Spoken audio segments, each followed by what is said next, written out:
participants, and anyone else who has requested a copy. Does anyone have any questions about the procedure we're following today? No questions? We have several applications to hear, but we need to deal with some preliminary and procedural items. Are there any declarations of interest by panel members? Yes. Ms. McLean? Thank you, Mr. Chair. I am declaring a potential perceived non-pecuniary conflict of interest under the city's code of conflict for local boards on two items on our agenda today, item 9 and 10, applications B 275 and 274 by Mattamy Half Moon Bay Limited for properties at 868 and 851 Moonrise Terrace. And on panel one's agenda tomorrow on January the 14th for item A259 by Mattamy Rockcliffe 2 Inc. for property at 615 Mickinac. As a member of my husband's family is employed by the applicant. Thank you. Mr. Barrett? Mr. Chair, I'd like to declare a direct or indirect procurement interest in item 11, 155 Dunskipper Drive. The nature of my interest is that the application could affect future development proposals on Bank Street where my family owns property. Thank you. Thank you. Any further declarations of interest? No? No. Okay.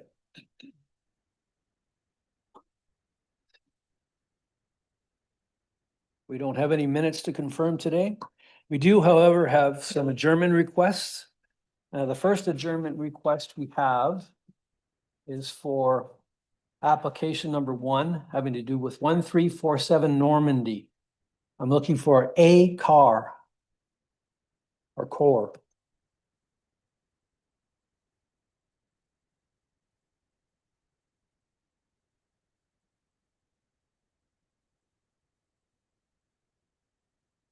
Good afternoon, Council. Mr. Chair, my name is Amrinder Kaur, and with me here is Yasmin Bahotri. We both are planners with P2 Concepts at 2200 Thurston Drive, Ottawa. You'd like to request an adjournment? Yes, so we are happy. So there were some issues raised by RVCA in the last 1 week. We tried to have an initial conversation with them, but we are in support of the adjournment requested by them and want to discuss the matter further with them. Okay, thank you. Thank you. I'd like to ask planning if they have any comments to make with respect to the request.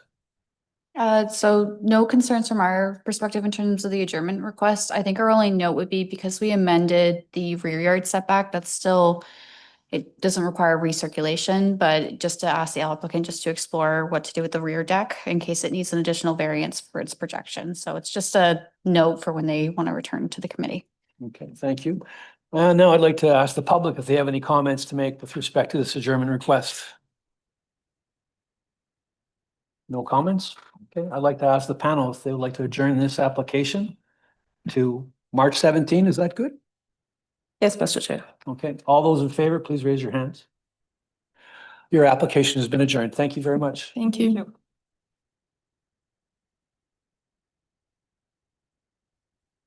Our next item up for adjournment has to do with 60 Larkspur.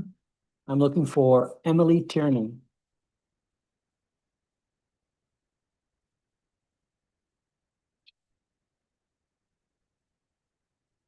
Is she joining us remotely? Yes, Mr. Chair.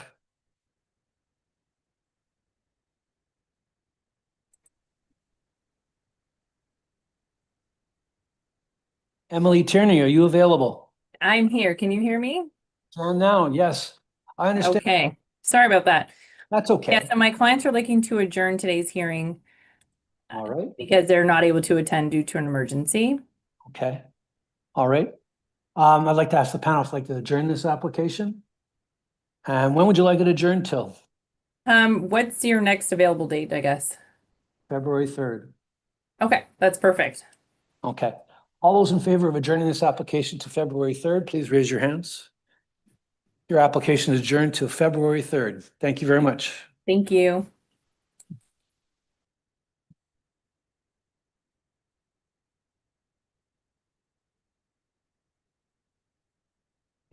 Our next application up for an adjournment request is item number 72640 Dawn Street. And I'm looking for Tyler Yakacek. Good afternoon, Chair. Good afternoon, and you'd like to adjourn your application, sir? That's correct. For two reasons. First, it's become apparent that there's some confusions within the broader public as to the nature of the variance requested. And we'd like to deal with the public before we bring this towards the committee, as well as there seems to be some refinement as to one of the variances between the application, development review staff, and building code services have recommended different variances or lengths of the parking space for the variance. And we'd like to sort that out before we bring it towards you. Okay, thank you. I'd like to ask I'd like to ask the planning department if they've got any questions or comments to make about this. Nope, adjournment. no concerns at all Okay. there. Is there anyone from the public that has any comments to make with with respect to the adjournment request? Well, come on down and have a seat.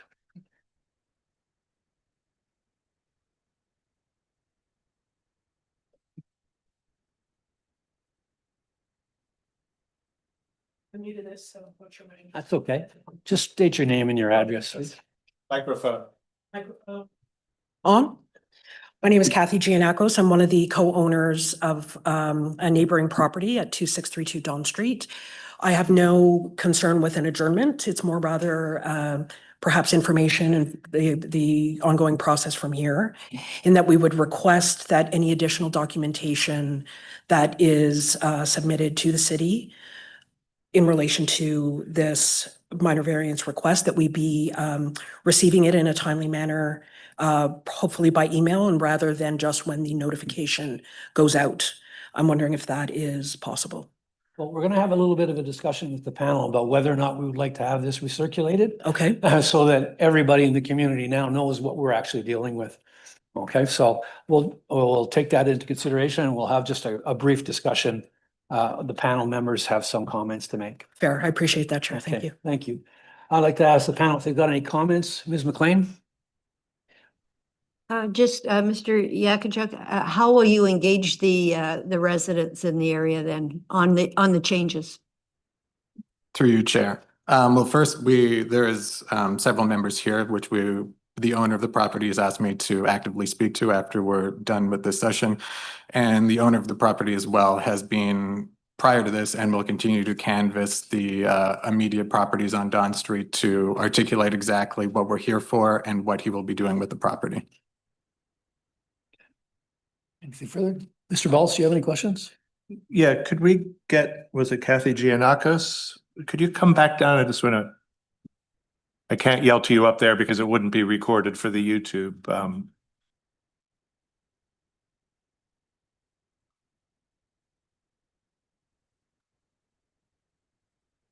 I left Yeah, so early. Yeah. thank you for coming back down. So through you, Mr. Chair, my question is whether this will be an adequate process to get the information. To be honest, I'm not certain. I haven't had the opportunity yet to speak with the applicant's planner. We have chatted briefly with the owners of the property and they do seem willing to engage. The concern I have with whether or not this is adequate is that there seems to be confusion even with them in their ability to explain to us, understanding they're relying on their planner. So to the point of their engagement, level of engagement, I'm not sure how that will go. There's a willingness, I'm just not sure where we would go with it. So I guess, Mr. Yakachuk, can you commit to providing all of the information in a clear fashion? The question is whether we need to recirculate officially and or whether you can do this unofficially and Well, certainly we would, of course, love to avoid a recirculation. And if I am correct, the confusion isn't around any of the variances requested. It's around an additional concern, which is a widening of the curb cut. Is that correct? That's partially correct. Yeah. There is a concern regarding the dimensions. and I don't know if this is the place in which to go through that level of detail, but there is concern up beyond the curb. Okay. Well, I'm happy to act on behalf of the owners and help articulate exactly what we're requesting and what the owner is looking to do to the satisfaction of anyone here as well as anyone on Don Street. So you'll be able to provide the information on the curb cut and the actual dimensions and whatever the variances end up being before it comes back before us. Through you, Correct. Chair, yes. Thank you. That's right. Do you have any questions? No. Mr. Barrett? Okay, just a second. Oh, the question I have for the applicant is how is the rest of the neighborhood going to understand what the exact variances are if we don't recirculate? Well, the variances there's one variance regarding the length of the parking space, which is going to be reduced from, I believe the request as per the application was 5.15. Now, planning staff have suggested a number in the low 4s, or sorry, in the high 3 meters, and development or zoning has suggested 4.25. So I would say that the reduction is minor relative to the original request, but the more important variance is that whether or not parking is allowed in that space in the first place, and that variance is not changing. I would say that's the primary reason we're here. The others are an accessory to whether or not front yard parking can be made available. Okay. If we were to adjourn this application, when do you want to have it heard next? At the earliest convenience. Okay. I'd like to ask the panel if they'd like to adjourn this. There was another member of the public, Mr. Chair. I'm sorry, sir. Come on down. Ma'am, sorry.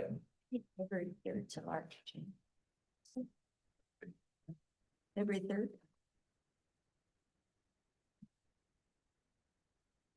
Hi there, my name is Maria Giannakos, sister, same property in discussion. I just don't have a lot of confidence that the entire community is going to get the information based on just a few of us speaking with the planner. I don't think it's fair to them. There are several people in our community that could not make it today. I believe some of them sent letters, but again, confusion seems to be a big factor in this, both from neighbors, the property owners themselves, and even the city. I've put forward some questions to the city planner, and I'm still waiting to get information back on that. I believe, as my sister said, we have spoken briefly with the owners just before the meeting, and while we can agree on some things, I don't think we'll ever come to an agreement on others, as I said, based on that confusion. So I really do think that it's important to recirculate so that all of the neighbors have an opportunity to know what we've discovered or will discover by speaking directly to the planner. Thank you. Anyone else would like to speak to this application? May I? Just a minute. But no other persons from the public? Yes, sir. Through you, Chair. With respect to recirculation and whether or not that would provide greater communication with the rest of the broader community, I don't believe a recirculation would reach anyone more than who already has been provided the information. The circulation goes out to a certain radius. And whether or not you recirculate it, those will be the only people who get that circulation. So it will be not through recirculation, but through our active participation with the members here and our activities once we leave here, that we will be talking to the community. So I don't believe that recirculating would naturally provide the opportunity for the greater public to hear about this. And we are actively stating that we are open to communicating with both Don Street and the surrounding neighborhood. So I don't think a recirculation would facilitate the satisfaction they're looking for. Okay. I have two questions then I'd like to ask the panel to vote on. First of all, are we in favor of adjournment that requires recirculation? All those in favor of that, please raise your hands. So recirculation, adjournment with recirculation. So that we're voting on those two things together now. One, Yes. adjournment would require recirculation. Okay. That's the first one. The second item is just adjournment until February the 3rd. There's two. We're voting on two possible choices. Okay. First of all, with adjournment, all those in favor? With recirculation. With adjournment with recirculation, that's right. All those in favor, raise your hands. So your application will be adjourned with recirculation, sir. Mr. Chair, just to clarify, committee staff would recommend adjournment sine die then, and then once the dimensions are confirmed, we would know what to provide. Then we in can push notice. it quickly to the next. At as soon as possible date. Okay, so that being the case, we'll adjourn it sine die. Thank you. Thank you. Okay. Now, ma'am, I asked if there was anyone else that'd like to speak, so it's sorry, but you lost your opportunity at this time. Thanks. So the next item up for adjournment request is item number 18, having to do with 1258 Cousineau. And I'm looking for Alain Bisson.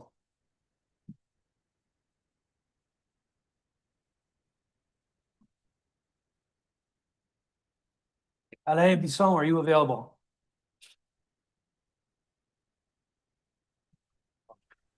Hi, good afternoon. Good afternoon. We have your application up for adjournment. Are you in agreement, sir? That's correct. We're looking to adjourn signing. Sine die, okay. Yeah, All right. Would planning please like to comment on this application? No further comment from me. Thank you. Is there anyone from the public that would like to comment on this application having to do with 1258 Cousineau? Okay. Therefore, I'd like to ask the panel if they'd like to adjourn this application sine die. All those in favor, please raise your hands. Our application has been adjourned sine die. Thank you very much. all right, thank you. Okay. Our next item on the agenda is to go over those. There's a fast track agenda that allows applications to be approved today, given that there are no oppositions. And I'll go through the criteria required for each application to be on this agenda. The application does not have any objections or concerns from the parties, that is the applicant, the city, or the public. There are no amendments required, no registered speakers. Signposting declaration has been received. The applicant or the agent has confirmed that they agree with all requested conditions, if any, and there are no questions from the panelists. Therefore, we'll start with the first application on the opposed list is having to do with 525 Leggett. I'd like to ask the panel if they would like to approve this application. Please raise your hands. 525 Leggett has been approved. You're welcome. Mr. Chair, sorry, just before we move to the next item on the unopposed list, just for clarity, the item under consideration is the validation of title only, Okay. not the consent application for the same property. And you're saying this because we have two applications on this property. That's correct, Mr. Chair. Okay. So the first application is having to do with the validation of this property, and this has to do with item 4, 3405 Uplands, 1 and 60 Finch. I'd like to ask the panel if they would like to approve this application. All those in favor, raise your hands. That application has been approved. Item 5 is still ongoing, so we'll hear that in order. The next item for being unopposed and for approval is item 6, having to do with 600 March Road. All those in favor of approving this application, please raise your hands. Your application has been approved. Now I'd like to ask Ms. McLean if she'd step away. She has a conflict on the following two. Now looking at item number 9, 868 Moonrise. All those in favor of this application, approval of this application, please raise your hands. The application is approved. Having to do with 851 Moonrise. This application is up for approval. Do you approve of this application, panel? Yes, the application has been approved. I'd like to ask Ms. McLean to come back, and I'd like to ask Mr. Barrett to leave for just a short little while. Welcome back. Next application on the unopposed list is 4836 Bank Street and 155 Dunn Skipper. I'd like to ask the panel if they approve of this application. All those in favor, raise your hands. Application is approved. Our next application up for, I'd like to ask George Barrett to come back. Next application is application number 15, having to do with 17 Foulis. All those in favor of this application, approval of this application, please raise your hands. And the last application up for, on the unopposed list is number 17, having to do 877 Contour. I'd like to ask the panel if they approve of this application. The application is approved. Thank you very much. Okay, so now we'll proceed with hearing the applications in order.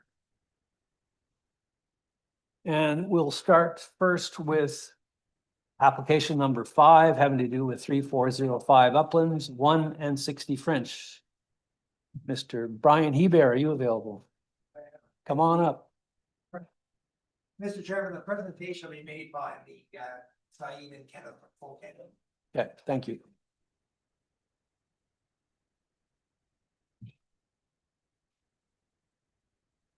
Afternoon, gentlemen. Could you Good state your afternoon. name and your address, please? Good afternoon, Chair. I'm Kenneth Bloin for Fulton Consultants at 420 O'Connor Street. And myself, Saeed Saya, with Fulton Consultants, and also at 420 O'Connor Street. Okay, would you like to give us a brief description of your application today? Yes, we certainly can, Chair. I did prepare and submit a presentation that might be helpful.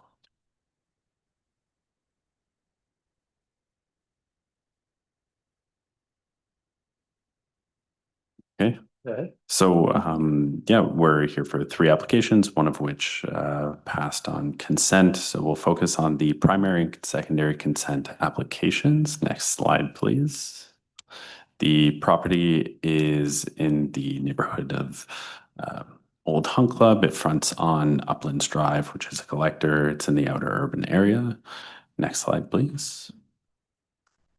The prior condition of the site was 78 townhouses with a central amenity space and some parking. It's owned by Ottawa Community Housing, owned and operated by Ottawa Community Housing.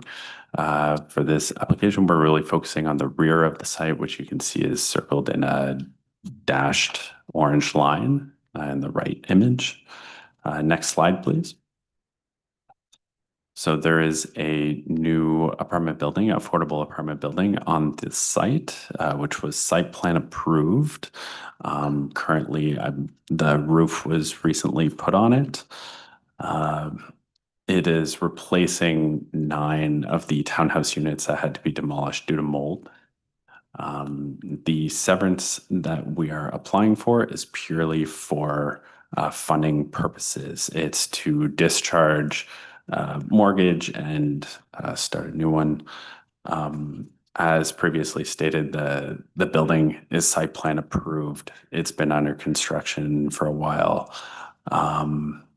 And the lot that is being severed cannot be sold without approval by the city, the province, and the federal government due to the Housing Services Act, as it's affordable housing. Next slide, please. Next slide, we can skip that one. So the primary consent application is to sever the rear portion of the site where the apartment building is going, as to discharge the existing mortgages and register a new one. Next slide, please. And the secondary consent severs the existing townhouses from the apartment block, as well as creating a blanket easement for services and a right-of-way, both in favor of the development lot, the apartment building block. Next slide, please. So in terms of the appropriateness of the condition, It's an appropriate location for infill development, being in the urban area. It's providing affordable housing with 33 accessible units and 22 family-size 3-bedroom units. As previously stated, it's site plan approved. It's been reviewed many times, and servicing is adequate. It's fully zoning compliant. It will retain zoning compliance following the consent, as it's considered one lot for zoning purposes, as confirmed with staff. Next slide, please. Yeah, as I said, it retains zoning compliance, confirmed through site plan, and also the lot created cannot be sold without approval of the city, the province, and the federal government. So it's a bit of a unique situation. So where our primary concern at this time is the conditions proposed by staff. If we can move to the next slide, please. So there are 2 conditions. The first one was provided by legal services, the second one provided by engineering. And there's a lot of overlap between the 2. So there's some redundancy that is not necessary and is a bit of a hindrance to this affordable housing development, the funding of this approved affordable housing development. So the first condition is for a restrictive covenant that requires, prior to the conveyance of lands, that easements be registered, that a cost sharing or joint use and maintenance agreement be provided, and other things specifically to do with the sale of the property. Condition 2 sort of ignores the fact that the land really cannot be sold, and that the restrictive covenant provides for the potential joint use and maintenance agreement or the easement. So we just ask that this, yeah. Yeah, so if we can move to the next slide, please. Oh, okay. Well, we could go back. I had submitted an updated presentation earlier today, but we just ask that the second condition be amended to remove the requirement for an easement, joint use and maintenance agreement, as detailed to the staff earlier. And Mr. Chair, just to add on what my colleague, Mr. Blow, noted, it's that we find conditions 2B and 2C overlap with the same conditions that are stipulated in condition 1 with respect to the easement and the joint use and maintenance liability agreement. So they're basically stated in both sets of conditions. If your application was to be approved today, how would you like those conditions written? Through you, Chair, we would simply like those conditions 2B and 2C deleted, but Brian may wish to add to that. Yes. Mr. Chairman, just by way of background, when the new building was gotten underway, the services, sanitary, storm, water, et cetera, that service the new building come through the existing development and out onto Uplands Drive.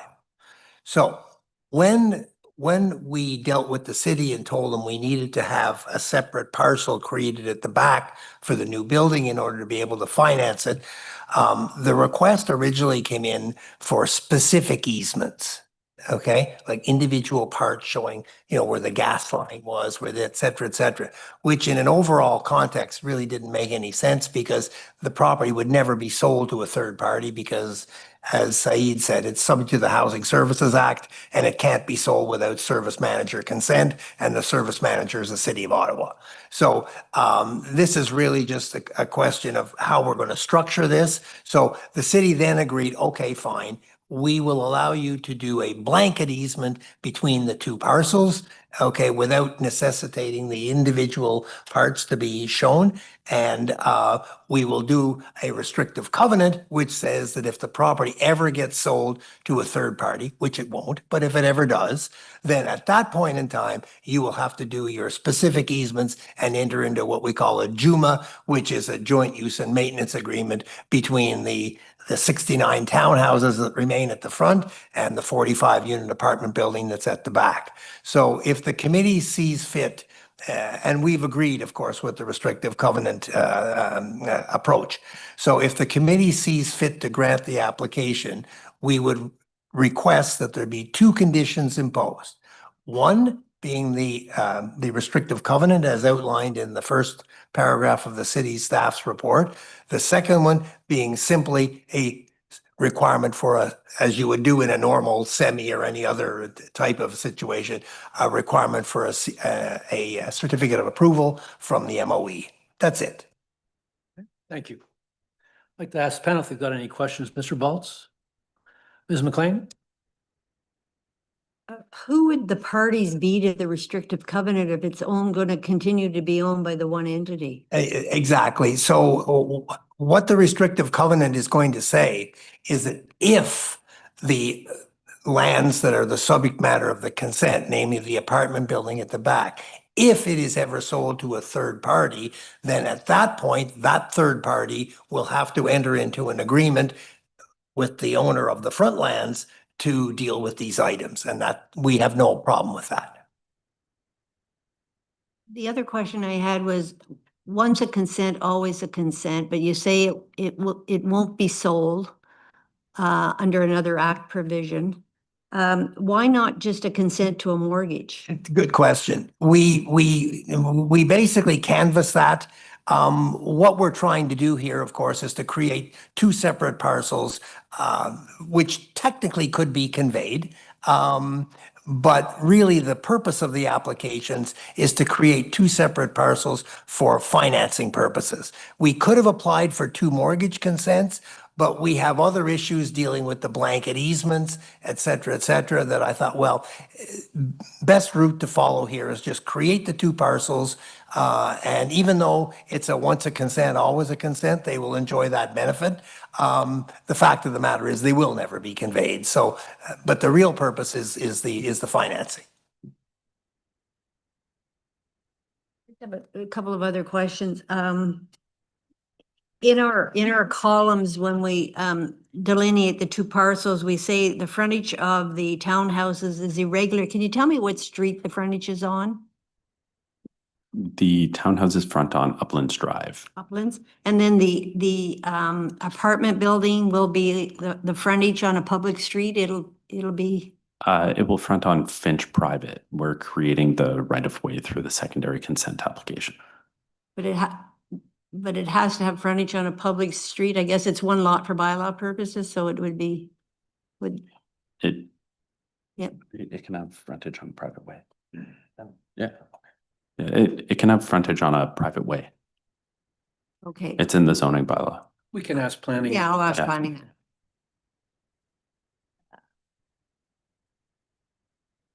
So just on the restrictive covenant, do you have to have parties to the restrictive covenant? It'll be a restriction. Or It'll be a restriction registered on the title to both the severed and retained lands. thank you. Anything further? Anything further? My last question. I was looking for a plan showing the proposed severance land of the apartment buildings from the townhouses with the buildings on it to show what the setbacks were. Is there a plan? Is there such a plan, or? Normally we would see that on a draft reference plan and we'd see the buildings on one side and the other, or whatever is on the other. Yeah, it's in the presentation. It's also in the rationale, the cover letter provided. I want to say it's on slide 3 or 4 of the presentation, where it does show an outline. It doesn't show the setbacks specifically to the new lot line because the two lots are considered one lot for zoning purposes. Okay, thank you. All right, Mr. Barrett, do you have any questions for the applicant? Well, thank you. Ms. Wright? No. Okay, thank you. Now I'd like to ask planning staff if they could comment on this application. Sure. So as you guys note from the report, so staff do have some concern, well, sorry, we do have concerns with this application just as it currently stands. Specifically with the blanket easement for servicing, that's really where our concerns are standing from because we would prefer it to be like a part specific easement. And the only way that we would be, sorry, I'm just gonna back up a little bit. This is very complex. Because we're hearing this application, if the committee wants to grant this, we would want to see the restrictive covenant condition be applied. This has been recommended from legal staff because the servicing for this development is very complicated in the sense that the service is coming from the city-owned right-of-way. It comes into the site. You have these townhouses connecting into the private service, and now you have this new development connecting in. So the alternative approach would be to amend the application, request the part specific conditions, and then we would amend the conditions, likely to just be a JUMA condition rather than the restrictive covenant condition that you're seeing before you now. That being said, we would be willing to, sorry, just give me one moment. I might need my supervisor just to step up, just to clarify what we would like to amend with condition number 2. We were willing to remove the endpoint just to ensure that they don't have to, sorry, the part that the applicant's recommending to remove the easements or the JUMA. But I'll let James carry on from here just because there's been a lot of back and forth on this file here. Good afternoon, panel members. Elizabeth has explained it quite well.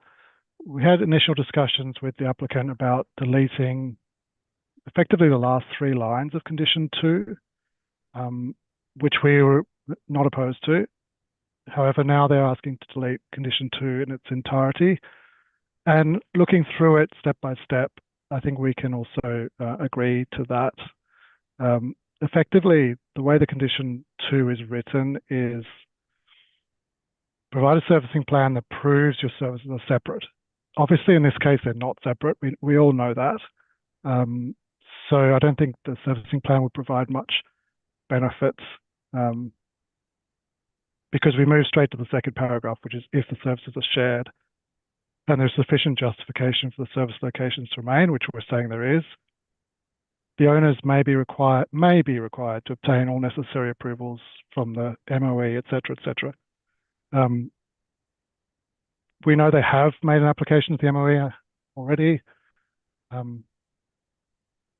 It's a if required kind of situation, but for that same reason, we would not be opposed to removing the condition. Thank you. Okay, thank you. Anything further? So condition 2 is gone. That's what I understood from. Hang on here. I don't think condition 2 is gone.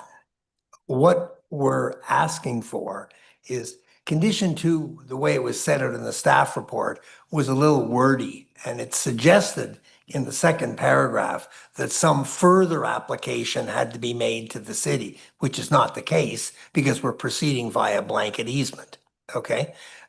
But because the services do cross the new property lines, which they do, okay, we know we have to go and get a certificate of approval from the city. And so I'm not asking that condition 2 be deleted. I'm just asking that it be clear and clearly worded so that it only relates to the requirement to go and obtain a certificate of approval. That's it. Okay. Just like you would, for example, if you were severing a double where one of the services didn't cross, you know, was on the other property, you know what I mean? That's all we're asking for here. Okay. Any further comments? Just a second. From planning? No?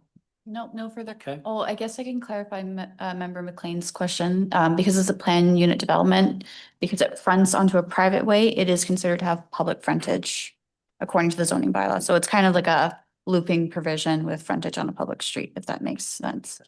Mr. Balls, do you have a question? I just want clarity. So we are talking about retaining condition 2, but deleting 2B and 2C, correctly? So we have to know what we're voting on. If I could jump in. Excuse me. The fact of the matter is, we know the services cross property lines.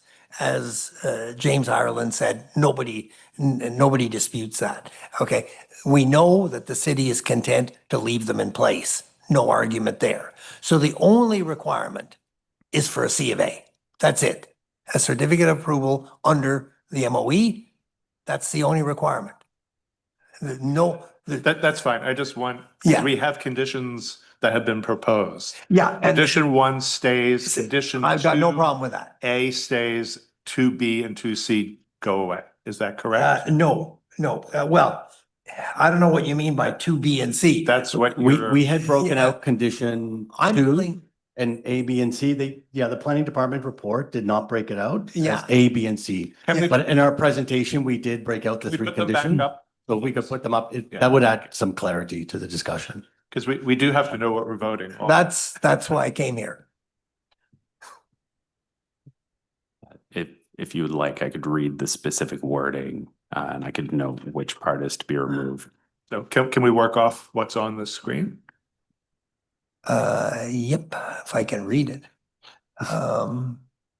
So to be clear, condition 2 was not actually split up A, B, and C. It's just that it states that if the services are shared and there's sufficient justification for the locations to remain, which there is, the owners may be required to obtain all necessary approvals from the Ontario Ministry of Environment, Conservation Parks, this is what we're proposing to retain. But then it says, comma, the approval of the committee to grant easements for access and maintenance to the services, and or to register on title a JUMA between the owners of the services, which shall be at their own cost.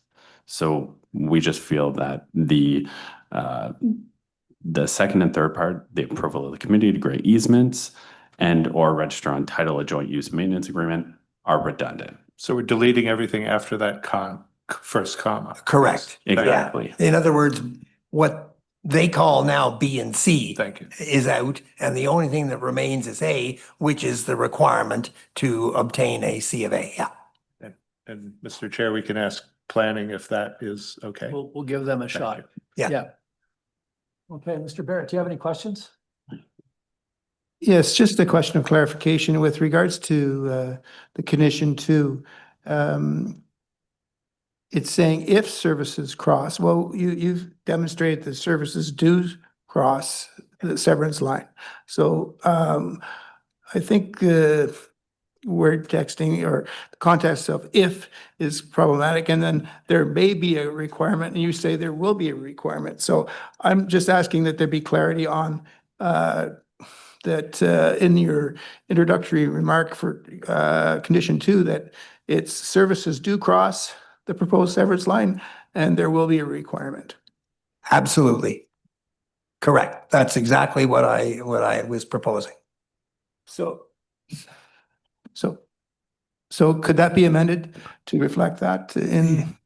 I think what you need to do with a suggestion is you might want to change the may to a shall. Yeah. And that'll do the trick. May I propose it say, since services cross the proposed severance line, there will be a requirement. Correct. Shall be. Yeah, sure. Yeah, fine. Yep. Anything further? No, that's all. Is right? No. Okay.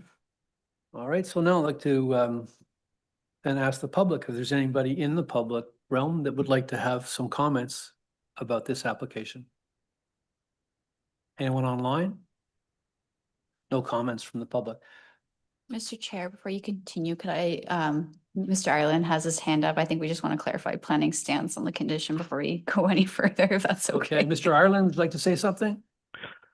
Yes, I can speak for Elizabeth and I. I mean, we are happy with the proposed new wording. Just the confusion at the beginning, I think someone on the team said that they wanted the whole condition deleted. So that's why I was going down that pathway. But I think we've come full circle to deleting the last little bit, let's call it, and rewording it, which we support. Okay, great. So now, the applicant, you've got the opportunity for the last say. I'm sorry? You guys have the final word. If you'd like to say something. No, we just, as Kenneth has outlined, we feel the application is appropriate. And we'd ask the committee to grant the applications subject to the conditions as we've discussed. Thank you. I'd like to ask the panel if they'd like to reserve on this application. All those in favor, please raise your hand. The application is going to be reserved. We'll let you know in 10 days the decision we've made with explanations. Thank you very much. Thank you, Mr. Chairman. Thanks, members of the committee. Appreciate your taking your time to deal with this. Thank you. Thank you, Chair.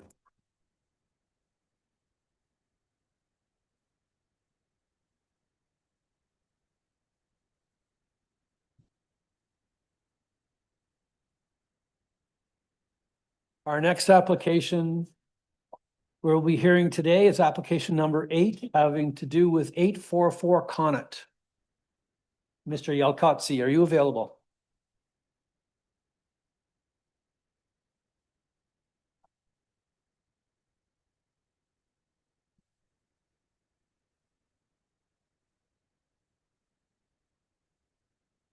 Good afternoon, Mr. Chair. My name is Chris Yalkotsi. Would you like to make a brief presentation on your application today, sir? Yes, thank you very much. Have a presentation.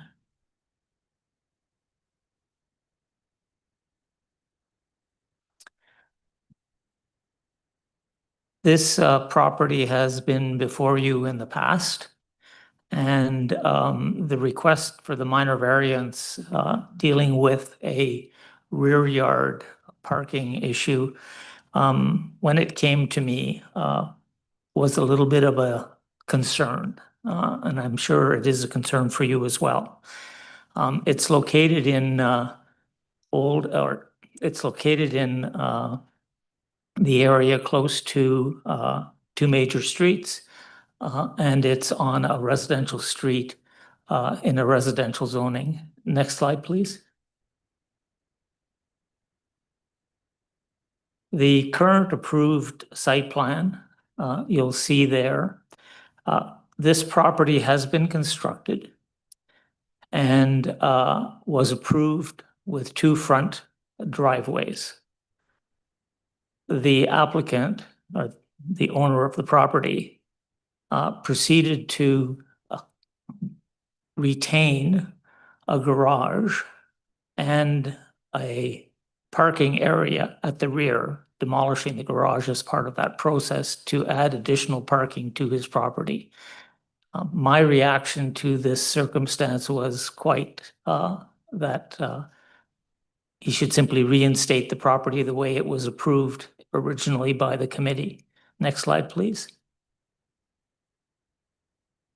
You'll note this is the existing condition at this point in time. He has asphalted additional component of the rear yard that was partially already asphalted and has retained both parking spaces at the front yard. Next slide, please. We're proposing that we actually reinstate, and this goes towards what I would have done had I been dealing with this application at the very beginning and bringing it to the committee.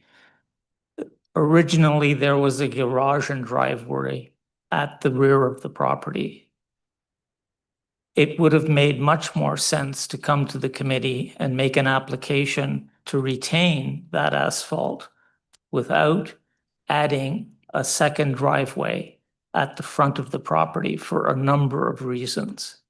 Next slide, please. This gives you an idea of the circumstances of the property prior to its development. So the area that you see in yellow is where the garage and driveway were at that time. Next slide, please. This gives you the indication of how this proposed new driveway that would be retained fits with what was originally built on this site previously and the benefit that it has to the property in general. So a couple of the things that I did was I listened to the full discussion by the neighbors at the committee, before the committee, prior to this application. A number of the residents talked about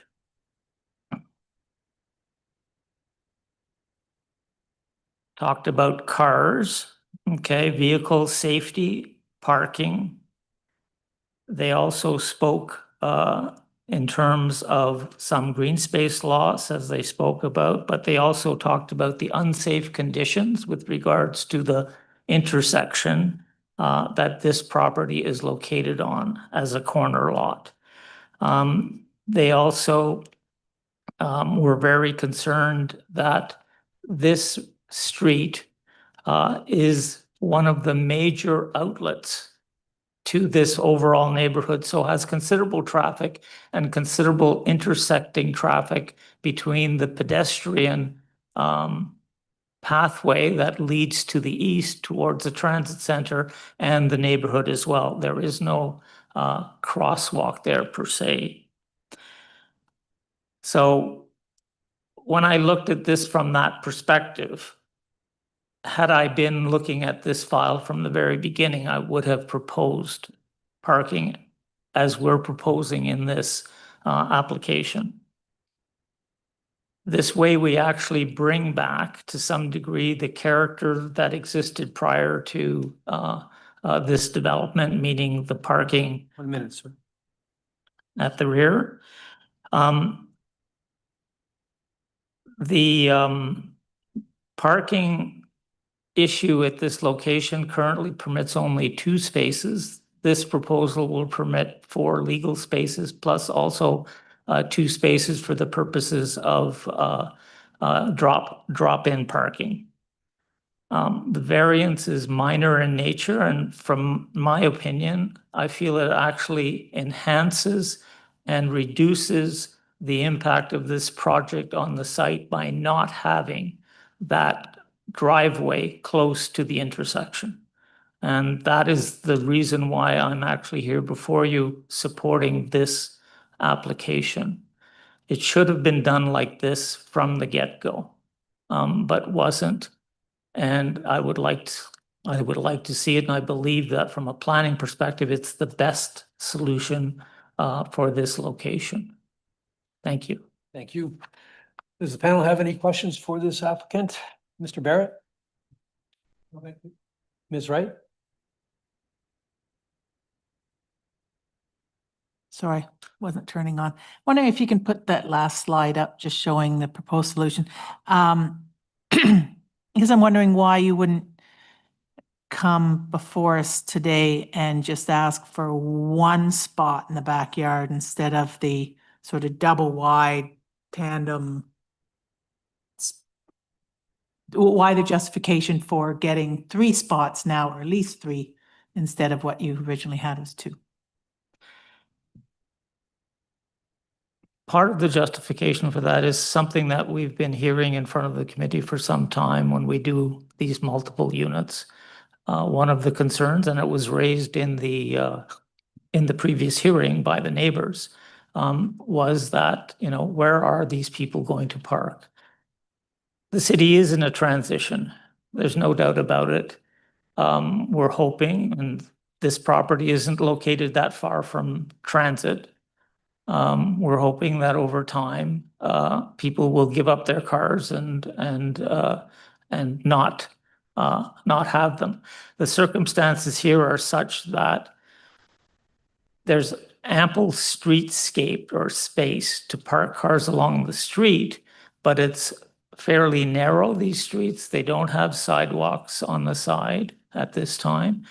And the client sees a need for having 4 parking spaces at the property. There's no doubt from that. And the benefit from that perspective to the community is that we're able to have those parking spots on the property and not on the street. And the other aspect I might mention is that placing a driveway very close to an intersection really dramatically increases the snow clearing complexity that is necessary, because now your windrows get much larger. By placing the parking spaces the way we have, we actually reduce that impact dramatically on the snow clearing side of things as well. Okay, thank you. Thank you. Just looking at that site plan that was up, if we could put, just the clarification on 3 parking spaces in the rear yard? Is that the proposal? I just sort of saw 2 parking spaces in the rear yard. There are 2 parking spaces in the rear yard, but you are allowed to park 1 car in tandem. So Okay. there's one behind the other, and then there's one next to the building. Correct. Okay, all right, thank you. Yes, thank you, Mr. Chair. So I'm struggling with trying to understand why. So you have currently 2 parking spaces in the front that are approved and legal. And had the garage not been demolished in the rear, or if it was reinstated, you've got a parking space in the rear. So it is permitted to have 3 parking spaces under the current zoning, correct? To you, Mr. Chair, no, they're not. So you're not only allowed to have 1 private approach per property or per building. Okay, so you can only have one or the other. You can't keep both. The exception in this location is that you can only park in the rear yard if you're parking in a garage. Okay, so it's a bit unique. It was intended. But that doesn't say it's exclusive of the 2 parking spaces that are permitted in the front under that exception, does it? They are under the exception, they're permitted parking spaces. So there's 3. At the front, yes, 2. 2 in the front and 1 in the rear if it's in a garage. No, not, well, again, it's a part of the private approach bylaw. The city will only permit 1 private approach per property dwelling. So we couldn't have 1 private approach at the front of the property and a second one at the side of the property. Well, I'll also ask this of planning, but okay. Yeah. Second question is, should this be approved? Because we have a letter from, I think, tenants who want, I believe, the current situation to continue because they are parking there, a commercial vehicle. And I didn't write it down, but I think they said there's 8 or 9 vehicles that are currently parking. Somebody's nodding in the back, that must be them. 8 or 9 vehicles that are currently parking on this site. So my question is, given that and that it was advertised, each unit would have parking, so they're cars. What's to prevent parking continuing on the green space that you're showing next to the driveway? There's no barrier there. I know it's not, you would have to get bylaw involved, but normally you would propose to have some sort of barrier there to prevent cars from going off the allowed parking surface and onto the city-owned green space and the privately owned green space. Mr. Chair, I would have no problem agreeing that a bollard or other structures could be introduced to keep this building operating the way it's supposed to. With the history that it has, I fully concur that those bollards should be put in place, and I'll say to some degree it's an oversight on my part. I should have put them in to start with. Thank you, Mr. Chair. Thank you. Okay, now I'd like to move on to planning. Planning has any comments to make about this application? Yep, thank you, Chair. So planning services, we have some concerns with this application. Specifically, we're not really satisfied that it meets the intent of the zoning bylaw or the appropriateness for the character of the neighborhood. In this current situation, we have a very site-specific exception code in this area. It specifically only applies to the Queens Way Terrace North neighborhood. It was introduced through an interim control bylaw. So there was, I believe, a public advisory committee who thoroughly reviewed and provided these recommendations, which thusly introduced this exception.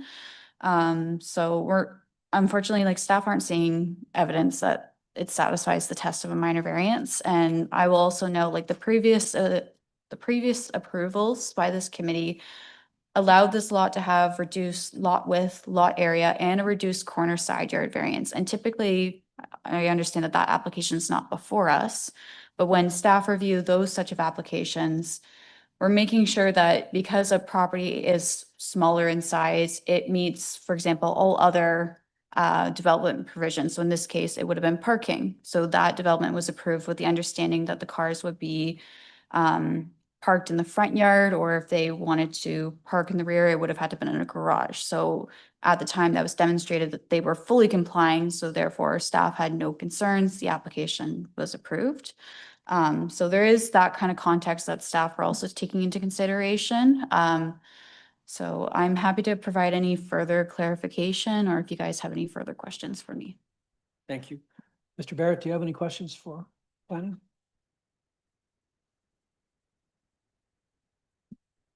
Yes, I'd just like to comment through you, Mr. Chair, to planning staff with regards to the exemption 1564 is a site-specific exemption clause. So this is a site-specific application that is a corner lot. I'm just wondering, is there room to, is there, is the exemption required for this parcel, or is because it's a corner lot, it should be reviewed separately or differently? So this exception clause applies to the neighborhood as a whole. So like if you were to look on a map, it would be the whole neighborhood kind of blocked out in, let's say, like a color or whatever. The exception clause provides, like, I believe 4 different clauses in terms of parking. So it's kind of, you either park in the front yard, it's a legally established parking space, or you park in the rear yard, and then there's some stipulations depending on what you do.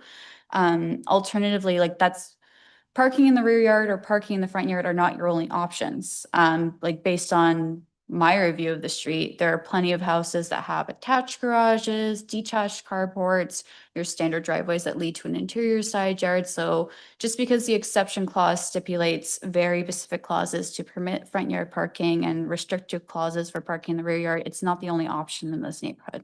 I hope that answers the question. Thank you. Ms. Wright, do you have any questions? No, I don't. Ms. McLean? Thank you, Mr. Chair. If there's only one private approach allowed per lot, then how do we get this rear yard parking? How would the applicant get rear yard parking? I'll admit I'm not very well versed in the private approach bylaw. I believe our right-of-way folks who review this, they rely on the approvals granted through minor variances, and then they subsequently the applicant has to apply for a private approach permit. They review that. We're not really involved from there on. It looks there's some complexity with this because it did have a severance that was granted. However, that approval since lapsed, so now this is now one lot. So unfortunately, I don't have right-of-way staff on standby at the moment, so. Mr. Bultz? Yeah, just to follow up on Ms. Wright's. So potentially, assuming that the private approach people would approve a second approach, there could be a spot in a garage in the rear yard and the 2 spots in the front. If it was permitted to have 2 driveways.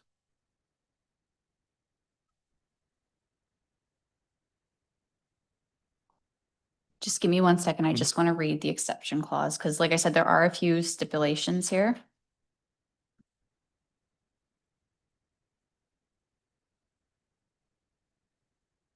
So currently the application varies clause number 1 in the exception code, which is they're varying that they cannot park in the rear yard.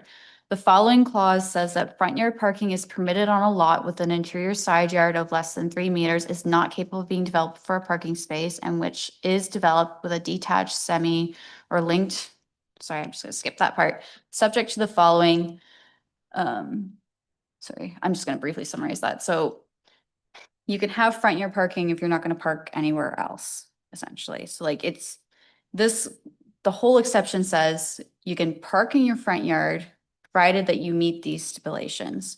Or alternatively, if you want to park in the rear yard, it has to be in a carport or a detached structure. Does that make sense? Yes, and then that would not allow the front yard parking Yeah, spaces. it's kind, from what I would gather, it's kind of like, it's an either or Either or, situation. okay. So two or one in the back, or, but a tandem would be allowed, I assume, in the back as well. Okay. All right, thank you. Okay. So now I'd like to ask the public if they've got any comments to make with respect to this application. Anyone online? No, Mr. Chair. Anyone in-house? Pardon? Yes, We have three listings. yeah.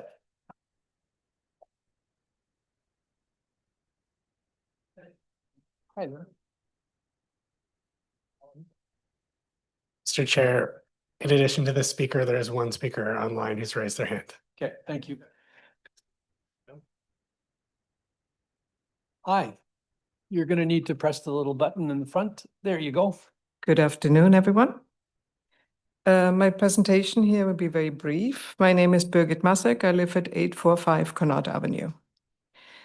We've outlined several concerns in our written submission already, but I want to focus on our core issue. We're tired of developers gaming the system to get around the rules that every other homeowner must follow. First, there is the classic bait and switch.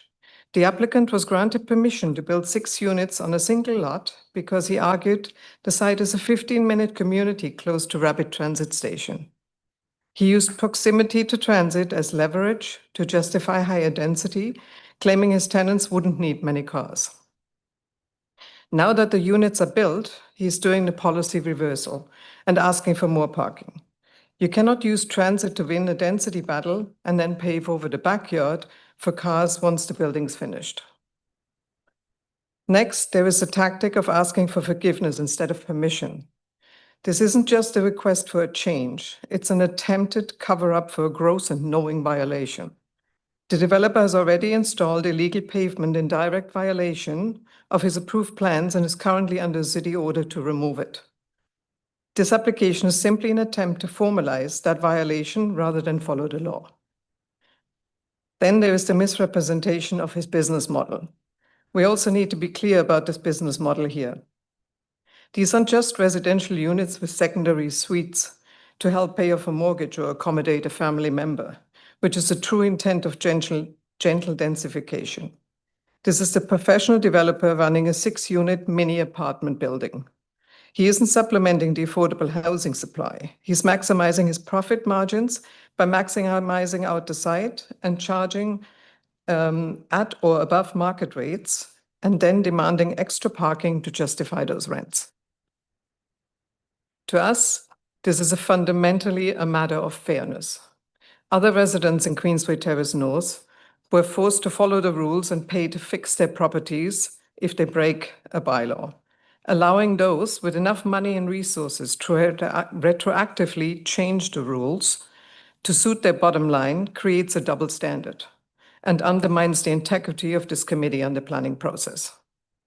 As such, we ask to deny this application and hold the developer to the same standards and transit-oriented goals he agreed to when this project was first approved. Thank you very much. Thank you. I think the panel might have some questions for you, ma'am, so just. If you do have any questions, I'm happy to answer Thank you. them. Mr. Barrett, do you have any questions for Ms. Wright? Ms. McLean? Do you know how many cars are being parked on the property right now? Or do you have- Generally between 6 to 7. Thank you. Mr. But that approval was never given for that driveway in the back. Thanks. That's a very quick question. Do you see safety concerns with the driveways as they are currently configured in the front? I don't. Or snow removal? Snow removal is not an issue on that corner at all. There's enough green space for the city to blow it on or anything. Okay, thank you. And we have a newly installed sidewalk on Connaught Avenue. Thank you, ma'am. Thanks. Now I'd like to ask, I think it's Susan Blakely.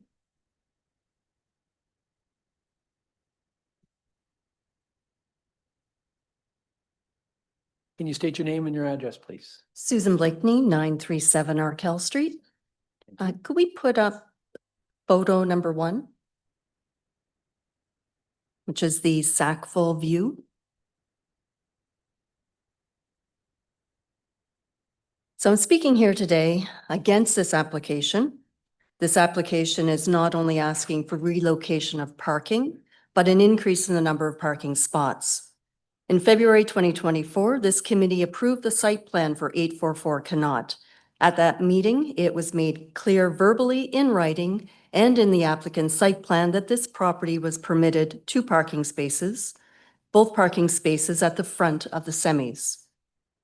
The applicant has created a parking issue by offering optional parking to potential renters in August 2025. At the same time, the rear parking pad that you see was under construction. The bylaw does not require parking spots for secondary dwelling units.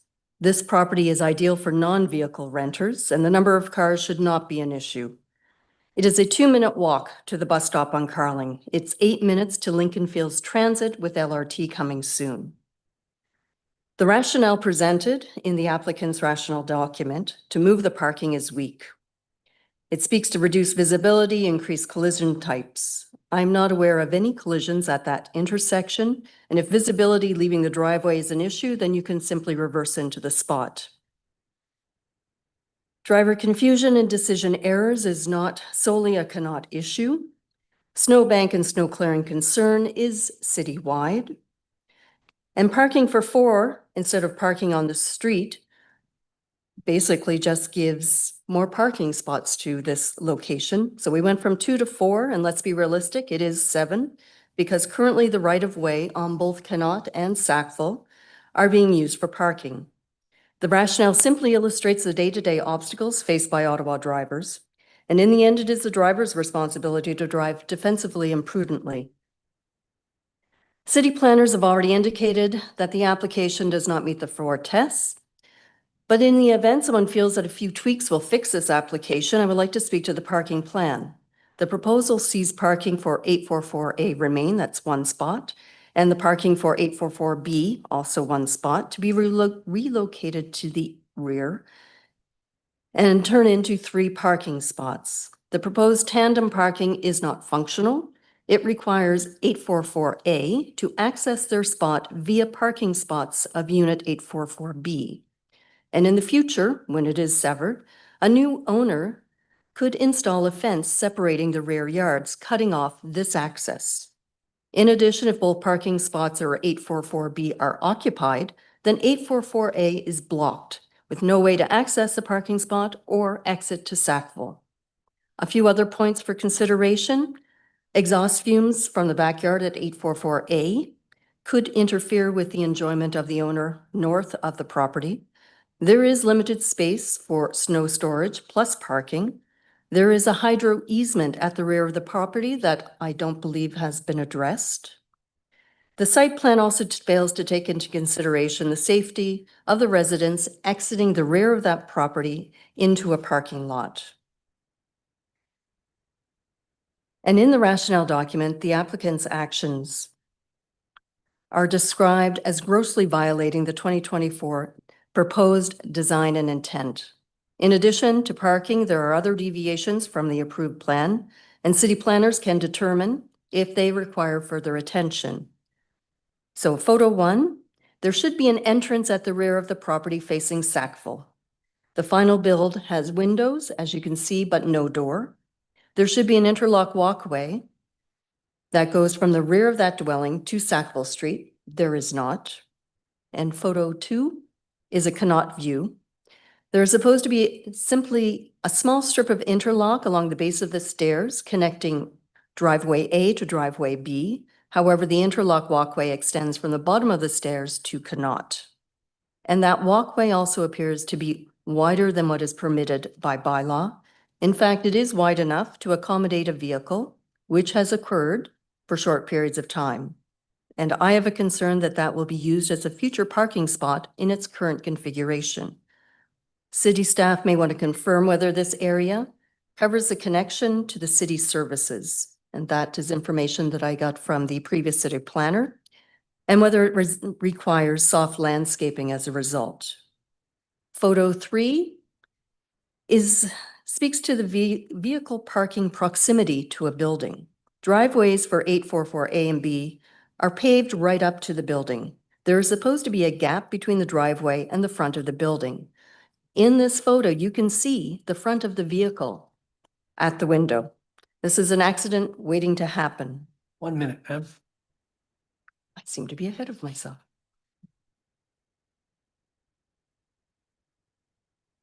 So basically, there are other issues with this property. It wasn't just parking.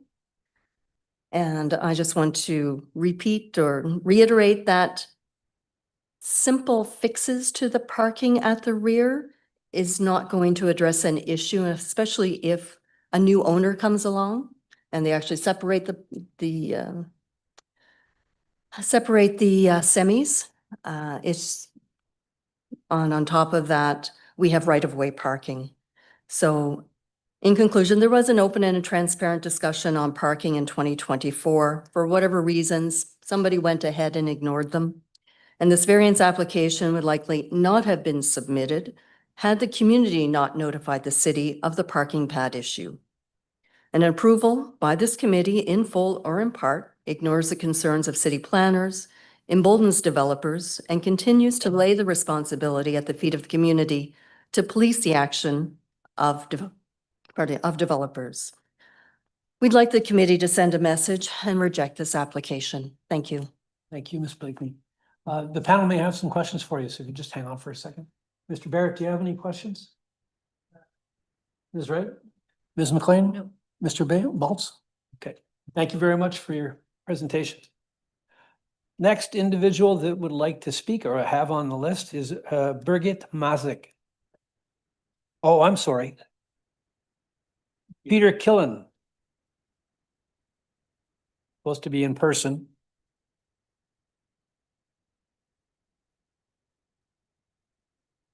He's joining online, Mr. Chair. Okay.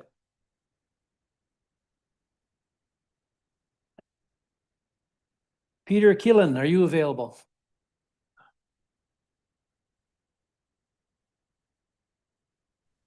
I'm available. Hello. I think I'm on screen. There I am. Wonderful. Okay, thank you, Davette. Can you please state your name and your address, sir? Exactly. Okay, my name is Peter Keeland. My wife and I are the co-owners of the most affected property here, right next door. You see it in those photos at 840 Connaught. So to keep this within my 5 minutes, it's not ticking yet, that's good. Okay, Davette, if you could just put up, to make this concise here, and I've just submitted some extra photos here. So if you can keep up with me, Davette. Okay, I won't spend much time on the proposed parking plan. Essentially, it's to create those three, where you see the number 3, that's in the backyard. Where you see number 1 is what you see below. I took that a few days ago, so you can really get a handle on the degree of misbehavior that's happened here. That was all paved. You can see it's plowed. It's 3 spaces wide. Those are 6 utterly unlawful parking spots. Tenants there are being charged $150 a month for each one.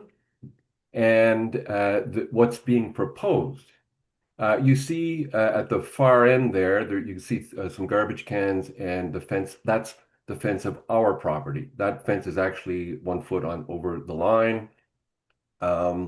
So let's be clear here. There's already 6 parking lots. By allowing new unlawful parking lots further towards our fence, unless the panel here is willing to force all of the tenants to arrive by helicopter, they will be using all of that already illegal space as a driveway. And as everybody knows here, people are allowed to stop in their driveway and park there, and that's what happens. So in other words, we would actually, if you grant this, you would be rewarding the developer for flouting the previous decision, installing this, and allowing them to actually have more illegal parking spots. Okay, David, if you could go down, well, before you leave there, you can see right away. Okay, good. Actually, that photo I took and I sent along to Susan. I think that actually is what got this thing going. I took that picture in in the summer. And again, it just shows the extent of the unlawful asphalting that went on without any permission whatsoever.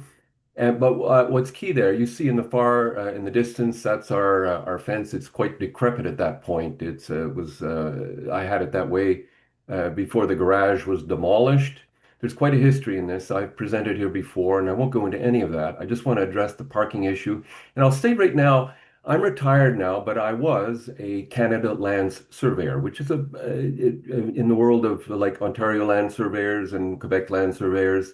It's a top level surveyor. I understand property rights, property law, and I presented in that fashion. And just to keep you interested to the end of my 5 minutes, at the end of this, I'm going to propose to this committee something that's utterly within their mandate to enforce, and everybody will be better served. I think there was some notification from a tenant. We have to, tenants are voters, they're residents, their rights have to be respected also. It's not just adjacent property owners. Yeah, we pay property tax, but I'm going to speak for the tenants here because I've talked to all of them. Okay, now on the bottom of that slide, oh yeah, and on the top, you see the green postage stamp up in the corner, up by our fence. That was when all the leases were signed, that it looked like and what it should be. That microscopic backyard, a little place you could go out and maybe have a barbecue, maybe sit out with your friends a bit, picnic table, maybe. And this proposal is to remove that from them. I was a landlord myself for 20 years, and in my view, every one of those tenants have good reason to break their lease and probably take the tenant for misrepresenting what was being leased to them. The girl in the bottom unit on the far side there, she was telling me that she was told all of the units would have 2 parking spots. That's 12 units. Only 2 were allowed.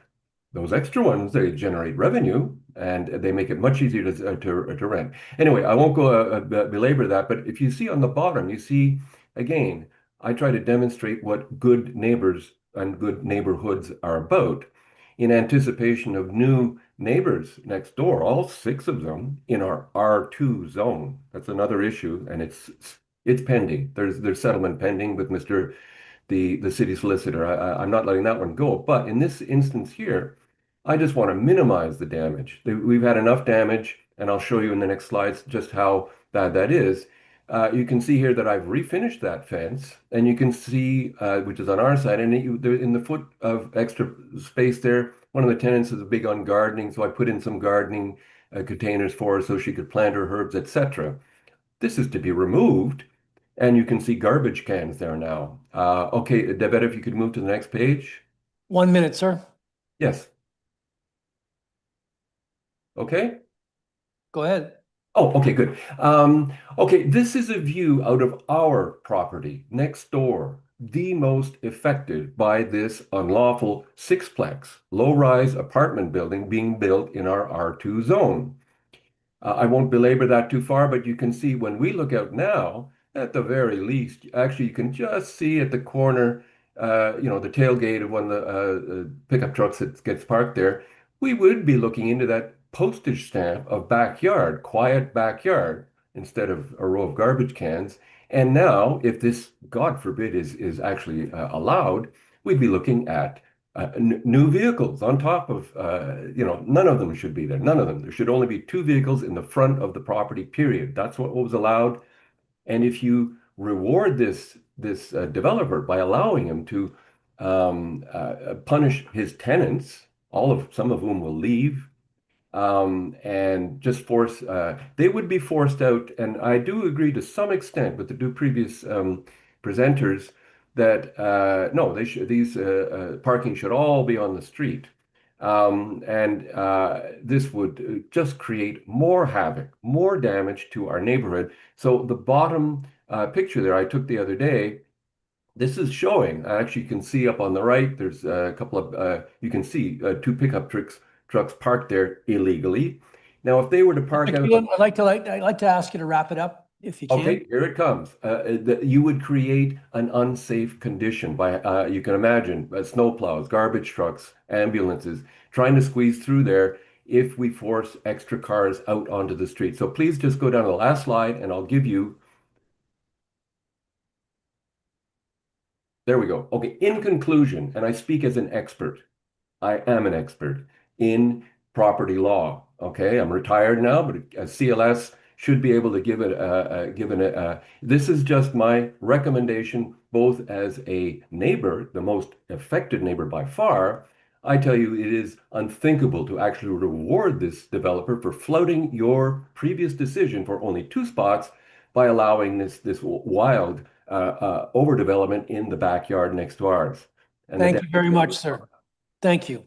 No, please let me finish. Well, Here's my could you recommendation. Okay, allow me 1 minute, please. Okay. This committee does have, and I think you're already almost there, simply refuse this.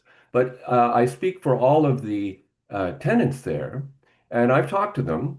They all want it to stay exactly as it was promised to them. And I too, I support them.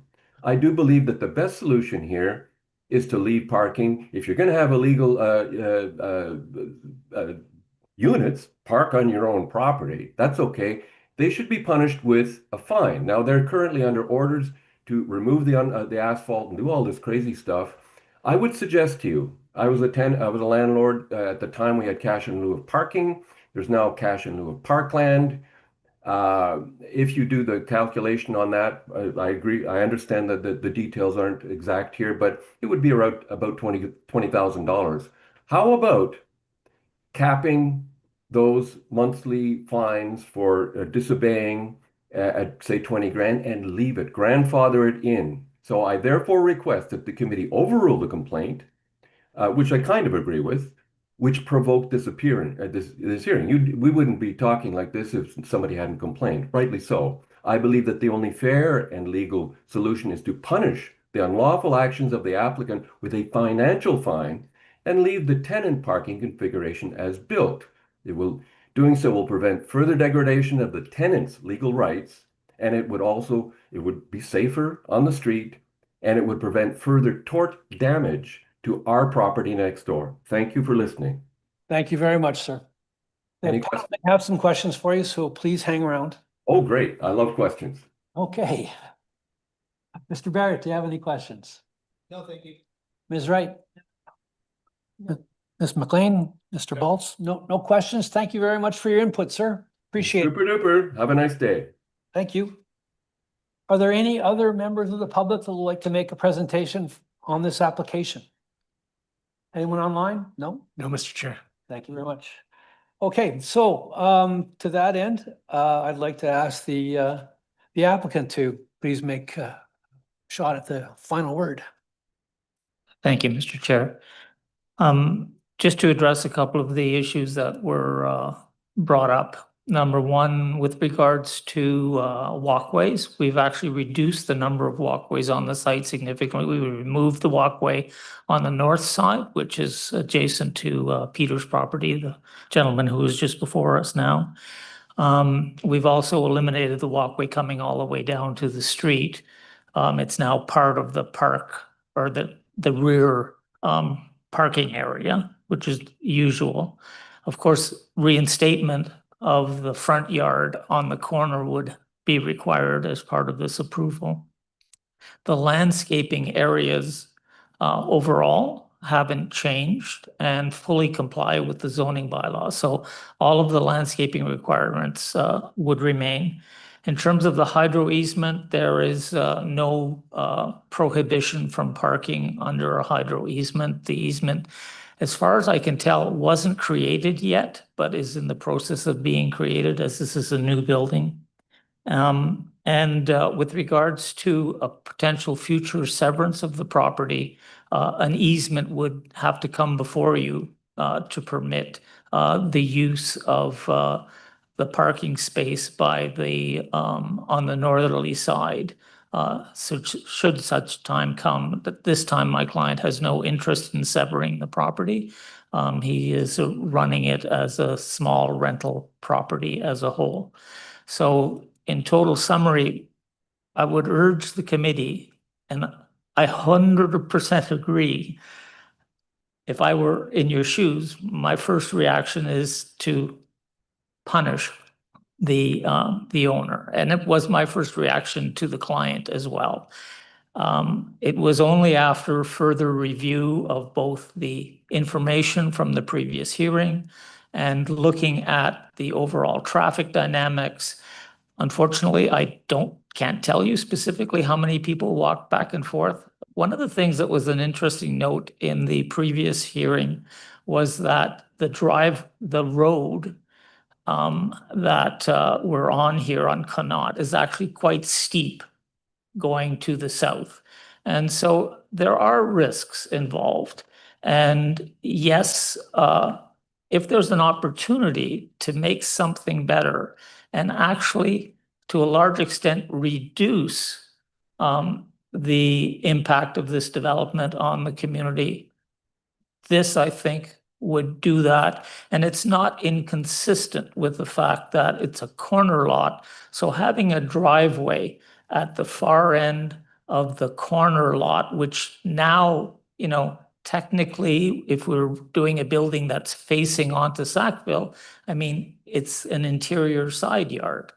And so it's not inconsistent with the character of the neighborhood, and it is consistent with what existed previously. So as I've said previously, if I had been handling this file at the beginning, I would have actually come to this committee showing what I am now showing you.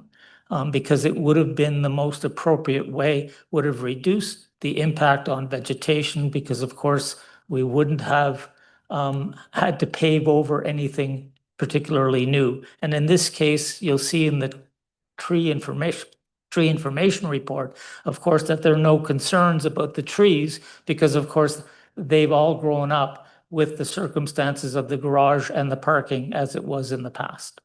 So I appreciate appreciate your listening to these concerns. Thank you. Thank you very much. Okay, panel, I'd like to ask you if you'd like to reserve on this application. All those in favor? The application will be reserved and you'll hear from us in about 10 days. Thank you very much.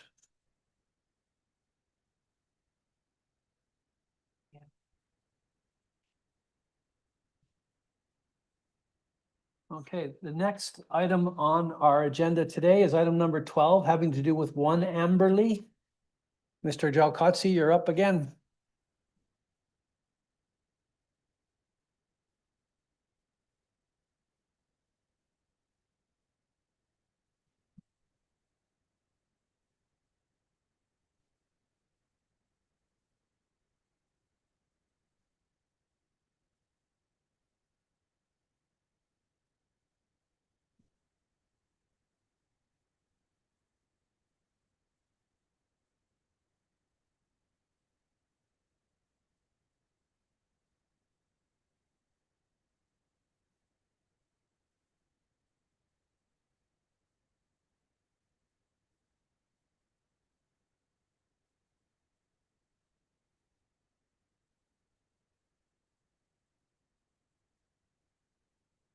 Okay, Mr. Jalkotsi, would you like to go forward? Yes, I have a presentation. Okay.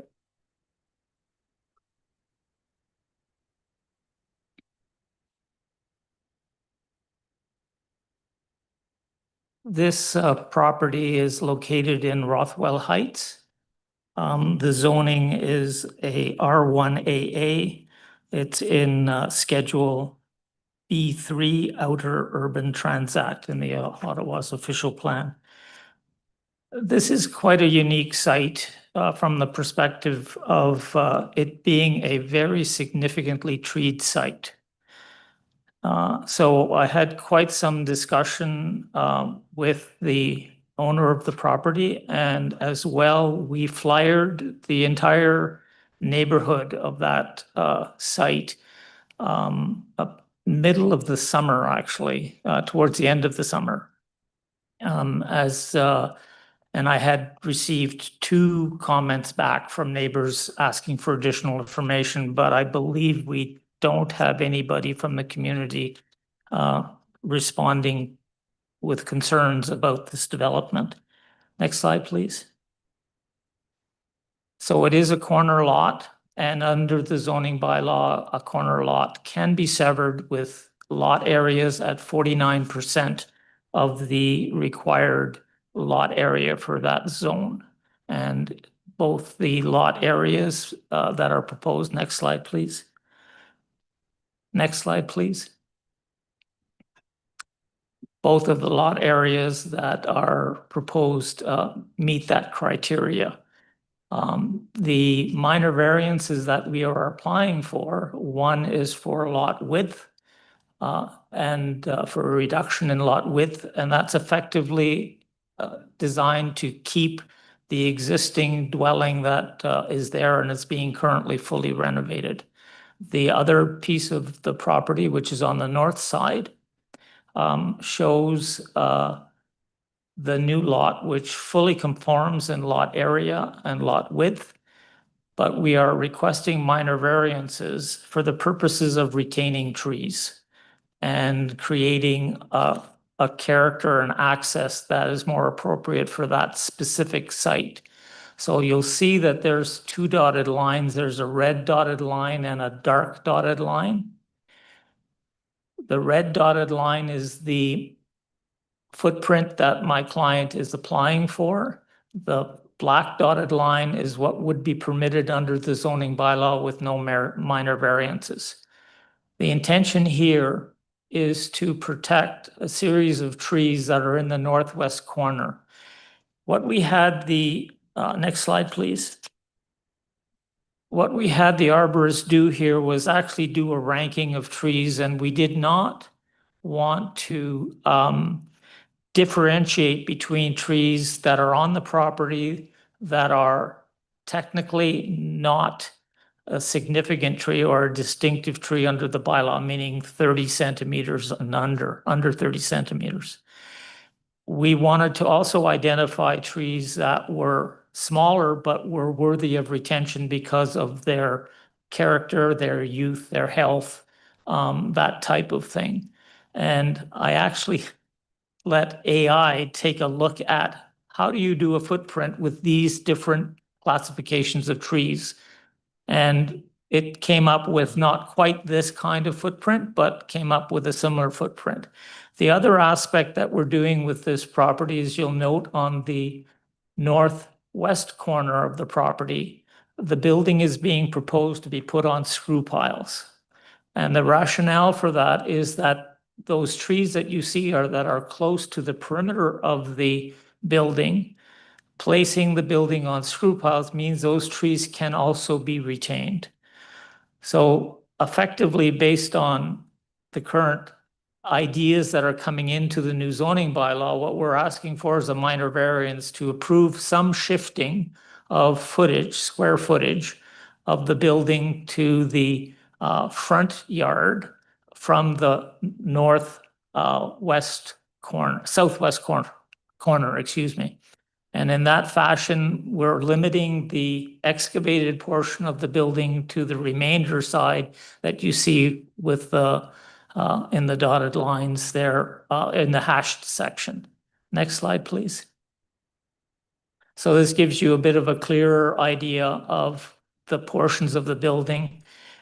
This also reduces the driveway length and reduces the area that we need for the driveway so that it brings the driveway closer to the street. The area is a little bit low, and that's going to also mean that the driveway will actually be next to level to the street at that location. Next slide. 1 minute, sir. 1 more minute. Thank you. Next slide, please. The proposed dwelling that you'll see here is brought up in conceptual. Next slide, please. This gives you a better idea of the overall footprint, and you'll note that we're able to build a deck and an area to the southwest that then contains the trees in the deck area. Next slide, please. This gives the interior layout in general terms of where spaces would be. Next slide, please.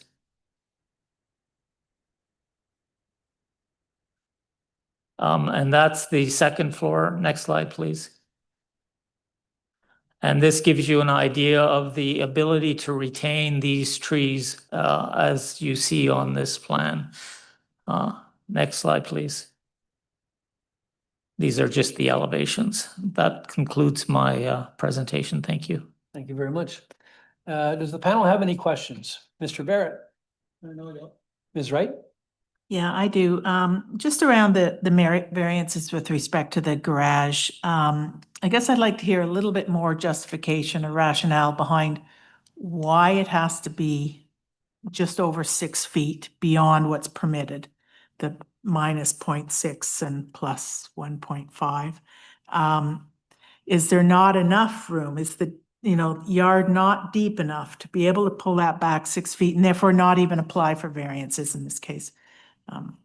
Just a bit around that. To you, Mr. Chair. The footprint of the building is sort of commensurate with the approved building footprint that would be approved without any minor variances at all. So you're quite correct. The overall square footage that we're trying to retain for the client is the same as the square footage that would be permitted as a 2-story dwelling under the as of right footprint. Effectively, what we're asking for here, though, is we're asking for 2 exchanges to happen in a sense.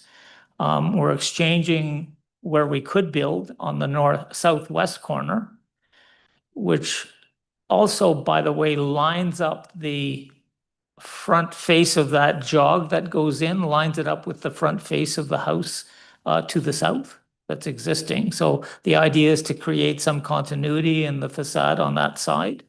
In addition, the southwest corner, it's sunlight. It's a great place to be as a backyard from that perspective. So we take a large chunk out of our footprint.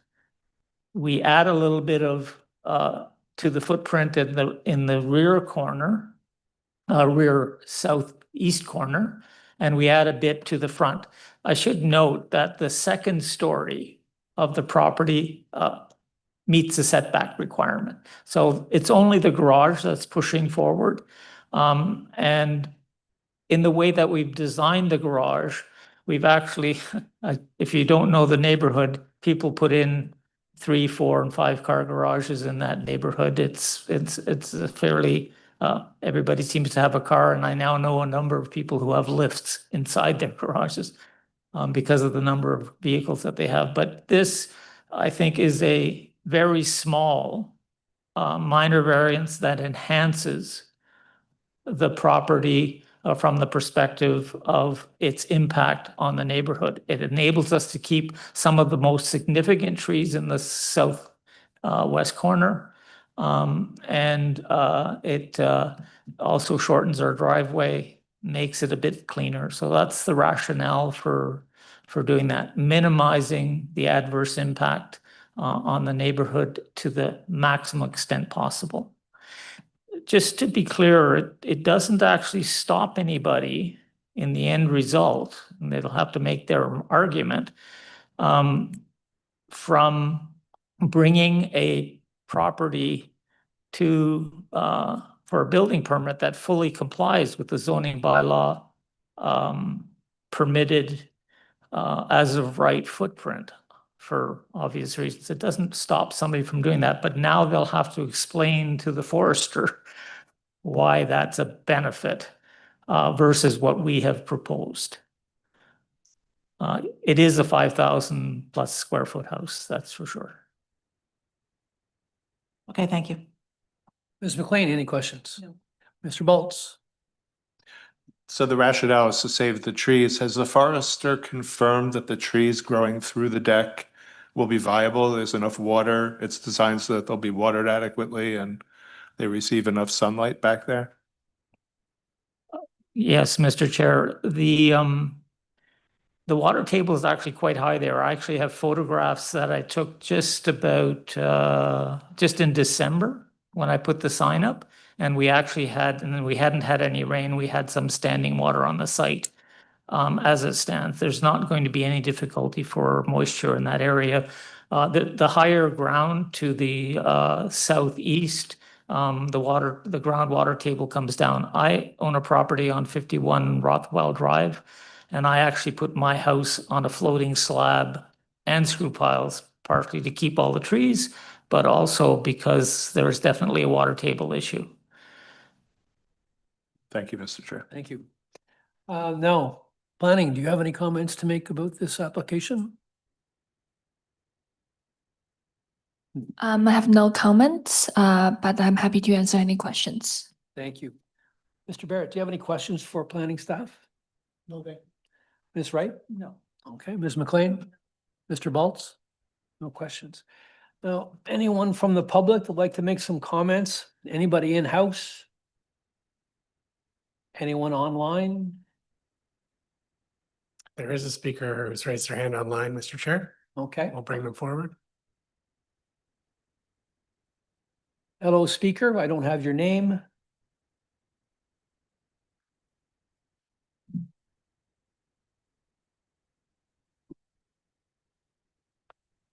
Is the speaker here who wants to address Amberley? One Amberley? Yes, it's to address one Amberley. Hi, what's your name?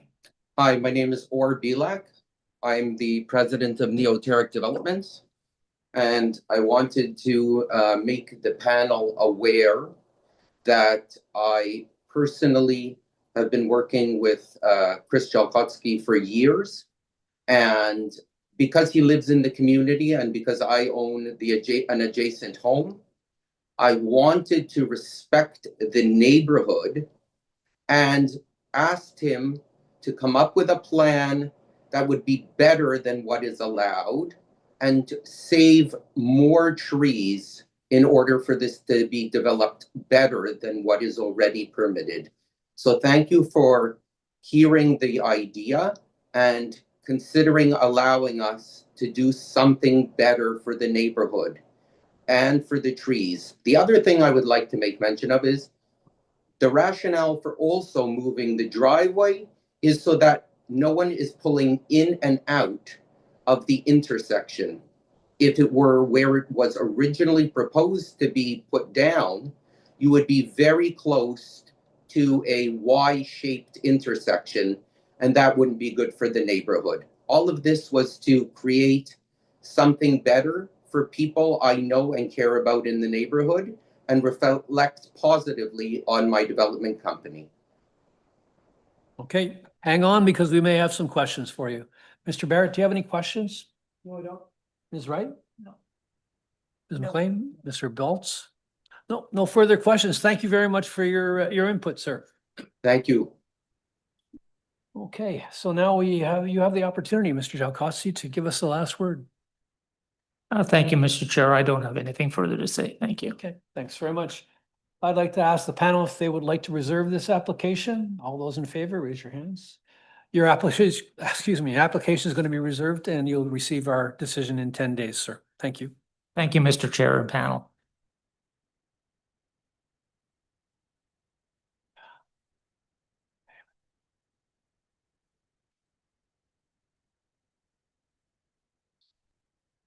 Okay, so that's that one. Our next two applications we'll hear together have to do with 1301 Heron Road.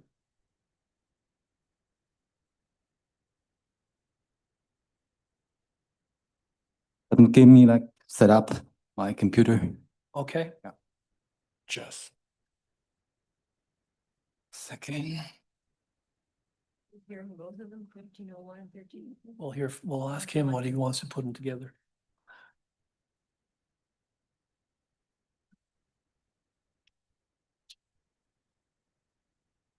Yeah, I'm ready.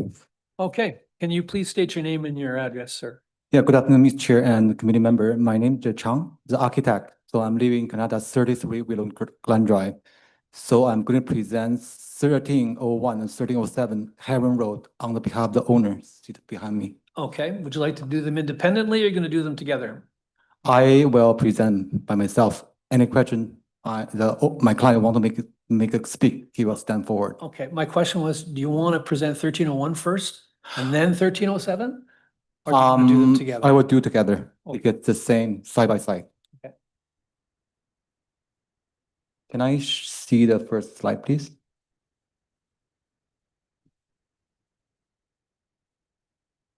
Yeah.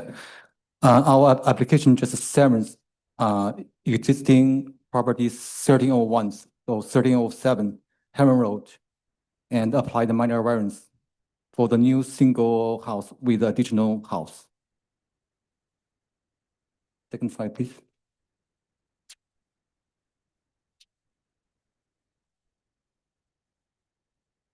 Yeah, we apply several minor variants. For the one property, we apply 4 minor variants, and for the rest of the 3, will be 5 minor variants. We apply reduce the lot width and lot area, and reduce setback, rear yard setback, and the rear yard area. So we will also apply reduce setback for the rooftop access to the roof terrace. Next slide, please. So this is another list for the 1307.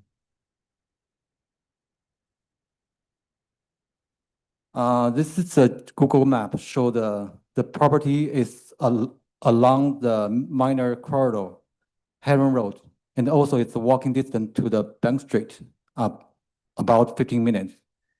And there's plenty of the commercial strip. The yellow stripe is showing the commercial and the professional service and the retail. And also there are lots of schools around this area. And also along the Heron Road, there's low-rise apartment and high-rise apartment. Next slide, please. And in the official plan, this property in the outer urban transit. So policy is promoted the multi-unit dwelling, special for the missing middle housing. And in general, 3-story or even 4-story high is permitted in this area. And next slide, please. And also this, the 2 property is in the evolving neighborhood overlay. So the policy here even further promote intensification of the housing supply in different type, different scale. Next slide, please.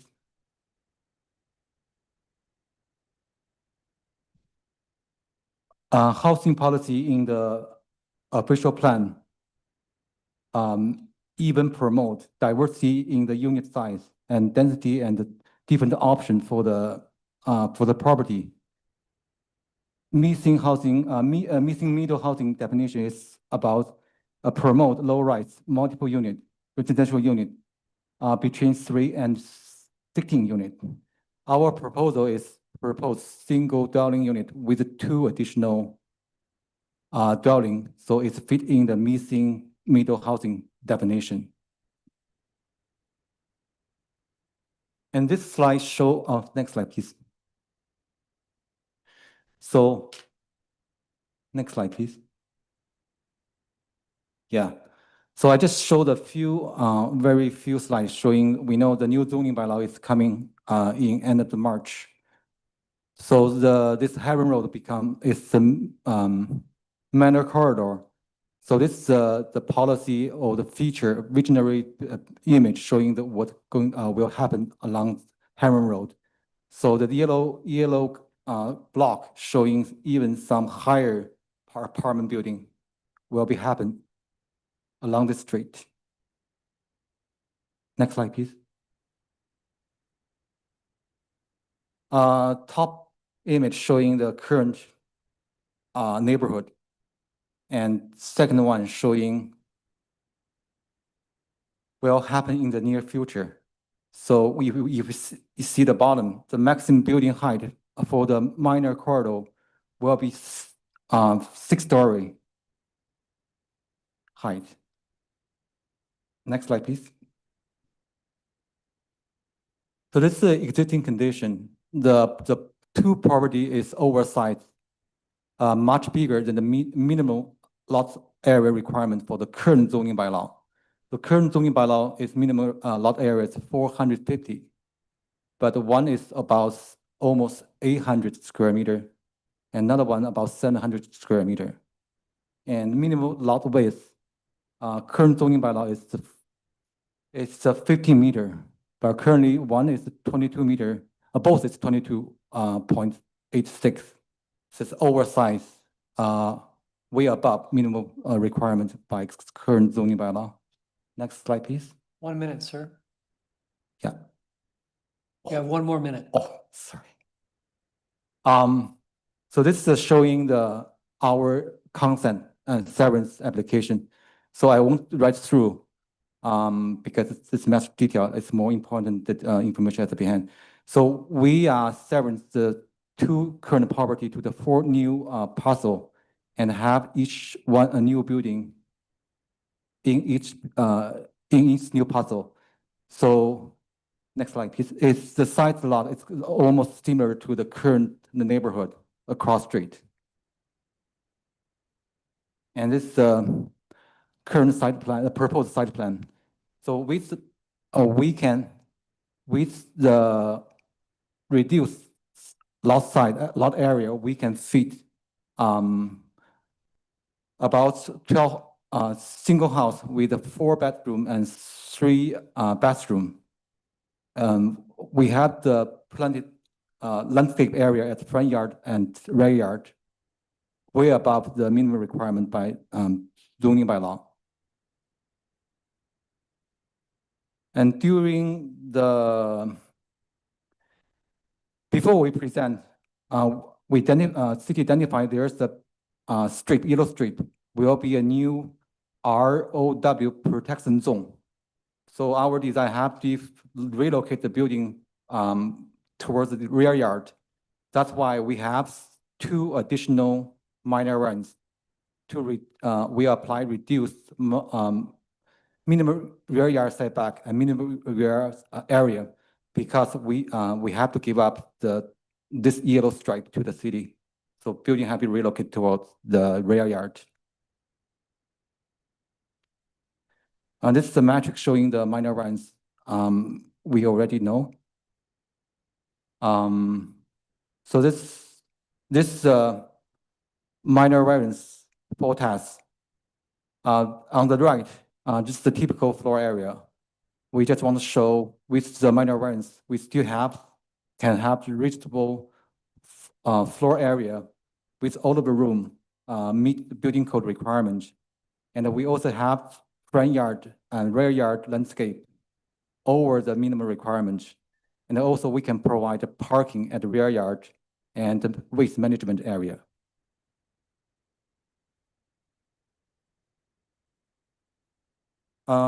This slide showing we applied the reduced setback for the rooftop access with several consideration.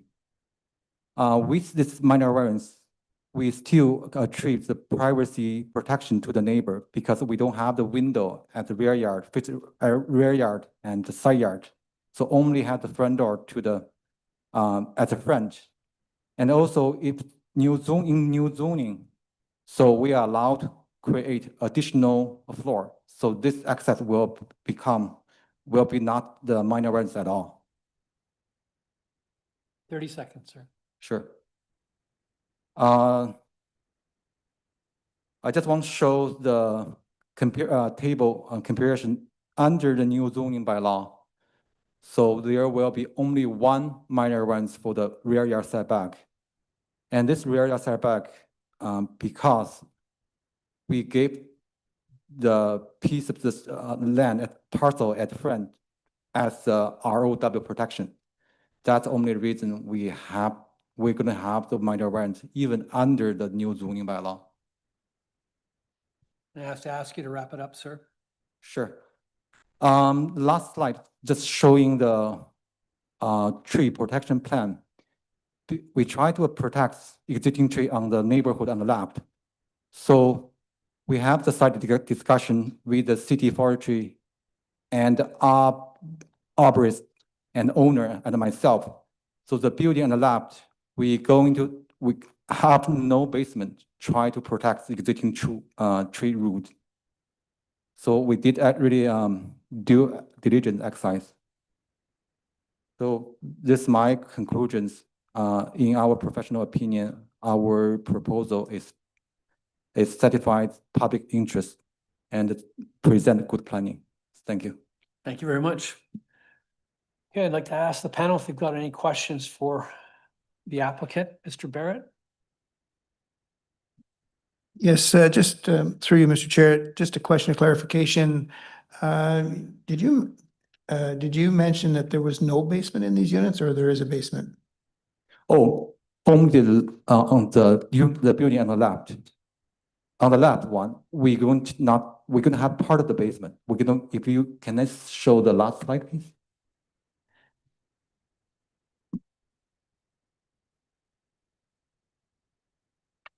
Only the building on the left. If you see excuse me. Yeah. So only the yellow area, we won't have the basement because we want to protect the tree root. So if you see on the left, there's a dot rectangle with the yellow highlight. Those portions, we won't have the basement area, but the rest part, we don't have the basement area. Yeah. Is right? No. Okay, Ms. McLean? No. Mr. Baltz? Is there usable landscape space in the rear of I can see in the leftmost unit because of the slanting, the diagonal lot line in the back, there's a lot of green space.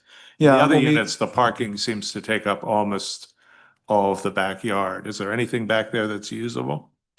The worst case is on the right, 1307. By zoning bylaw, it's only 15% minimum rear yards for landscaping. So we achieve 55%. Before we relocate the building towards the rear yard, because the front yard, the ROW protection zone, we have much more green space. So we end up, by zoning bylaw, we need the minimum one parking. So we have to be satisfied. That's why we try to do our diligence. And also now we have the roof terrace. So that could be the amenity space for the tenant in those two buildings.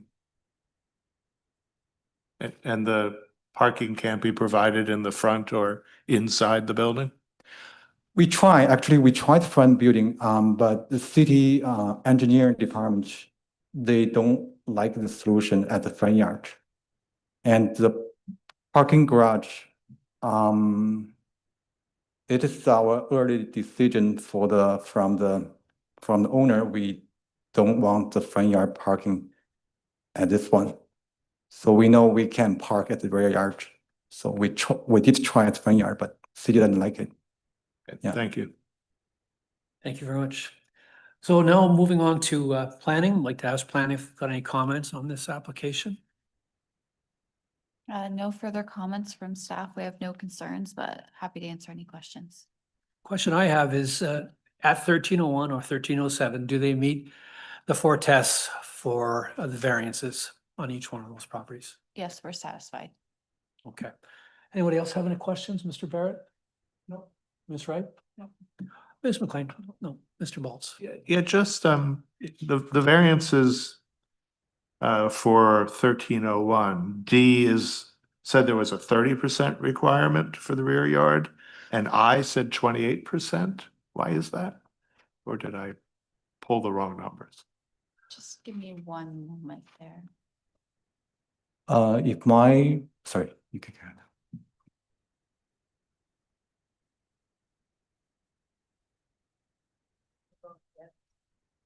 Yeah, I believe. Is it a depth?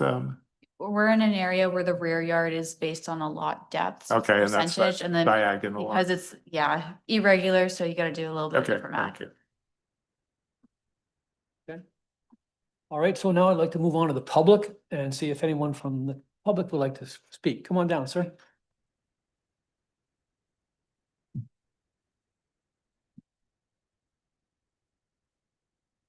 I assume you're Steve Burke. Can you state your name and your address again? So I live at 1302 Westmar Drive. And my name's Steve Burke, B-U-R-K-E. Mr. Chair and the panel, thank you for giving me the chance to speak. I live over the back fence of these properties in a bungalow with my kids. And so these questions that I have for everybody apply to both properties, but I'm principally concerned with 1301. So first, I'm interested to know what strategies will be employed to manage the garbage. According to the plan, we have a communal garbage area that's located on my property line, right next to my patio where I eat dinner with my kids when the weather's nice. Now we're talking about having 8 units worth of garbage stacked up against my fence, squeezed in between 2 parking spots for 8 units.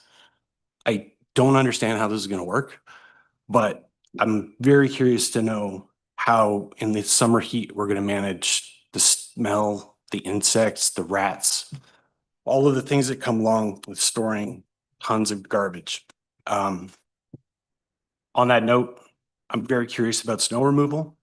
We have 2 long shared driveways that come in from Heron Road, tee into 2 parking spots at the back with tiny, tiny yards. Where are we putting all that snow? You can't put it into Heron Road. There's no front yards anymore. Everything is moved back. This initial proposal has just been copied and pasted, moved back with the ROW. So rather than change the plan, it was just eat up more of the yard. So my final question really is just, it's for everybody. Like, why do we even have these bylaws? If we're gonna do this, like according to the rules as they're currently written, these buildings were never meant to be put on properties this small. These 4 buildings are gonna overshadow all bungalows. We have tiny little bungalows in Alta Vista and a couple of exceptions where people have added second floors. There's nothing like this around. Down in Heron Park, sure, there's all kinds down there. Up in Harrogate, there's more down there. But where we are, this is the only thing that exists like this. And to do 20 different variances to make this work seems insane to me. And, you know, frankly, it's hard to look at this from any other lens other than just pure greed. You know, and I don't mean that personally, but squeezing 16 units, because let's be honest, we're talking about a rooftop patio. No one wants a rooftop patio on Heron Road. So you can get a scenic view of the gas station. Give me a break. It's always been the plan to put 4 units in each one of these buildings. So we have 16 units where there's currently 2 families. So I just don't understand how we can possibly, with a straight face, say, according to the 4 tests, the claim on page 18, that says it's compatible with existing land use patterns so that the detached dwelling residential character of the neighborhood is maintained and enhanced. Really? Like putting 4 gigantic buildings in the back of 4 bungalows, that enhances our experience? It's going to destroy our property values because now we're going to have these mountainous buildings where we're all on a single story. It's ridiculous. So I just find that claim to be completely insulting. I don't understand how we're even having this discussion because we have a very tight-knit little neighborhood with all kinds of little bungalows and 2-story houses. And then it's just like, oh, it's in the greater good to rip all that out and put in huge buildings where we're gonna have 16 different units sharing 4 parking spots. Heron Road is a no stopping zone. What's the plan? Like, none of this makes any sense to me at all. That's it. Thank you very much, sir. Hang around, so some of the guys might have some questions. Mr. Barrett, do you have any questions? Okay, Ms. Wright? Ms. McLean? No. Mr. Baltz? No, no questions, okay. Thank you very much for your input, sir. Now, Mr. Sun, you have the opportunity to say the last word. Thank you for the opportunity for my presentation.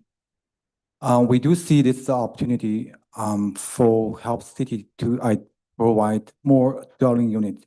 As I show, the 2 property along the minor corridor and existing lot size width over the minimum requirement. So by severance and minor variance, we can provide more dwelling unit with reasonable building size and landscape. This our professional opinion is good planning and meet public interest. Thank you for your consideration. Thank you very much. Now, panel? You have a question, Mr. Barrett? Yeah, could you, through you, Mr. Chair, could you respond to the questions of the neighbor? Yeah, Please? I can. He asked many questions. So thank you for your comment. First thing I'd like to clarify, each building will have proposed 3 units. So close to his property will be only 3 dwelling units. In the site plan, we have the garbage collection area in the rear yard. So at building permit, we're going to follow the zoning bylaw. They have strict requirement how to have garbage closure and have proper protection. We will do as per zoning bylaw during building application, building permit application. For the existing tree, and you can see our tree information report have been revised many times and discussed with the city forestry. And on the report, we outlined all of the protection measure and preservation measure to protect existing tree. And even the owner willing to reduce basement area on the far left to accommodate the tree condition. So, and also we're going to plant a new tree at the front yard and the rear yard. So we do our design diligence to protect existing tree. And for the rooftop unit, for the roof terrace, this is a personal opinion, but my client, and I know that happen in many places in the city of Ottawa, a lot of new build have the roof terrace and people enjoy it. As an architect, I also consider it for the future expansion if the owner like. So it's still within the limited of the permitted by new zoning bylaw. So this is my answer to the question. Yeah. Thank you very much. Mr. Barrett, anything else? Yes, just with regards to the rooftop terrace. Is there, would you consider any screening in the rear of the terrace just so for privacy? Yes, actually on the elevation and the roof plan, we present to the city. We already have showed the 1.5 meter setback, and also we're gonna have the guardrail and 1.5 meter translucent screen as per zoning bylaw requirement. So we will do something to protect privacy. Thank you. So, Mr. Burke, I know you had your hand up, but generally, we're not in a debate situation here. Back. Okay, so what question did you not answer? Come on down and.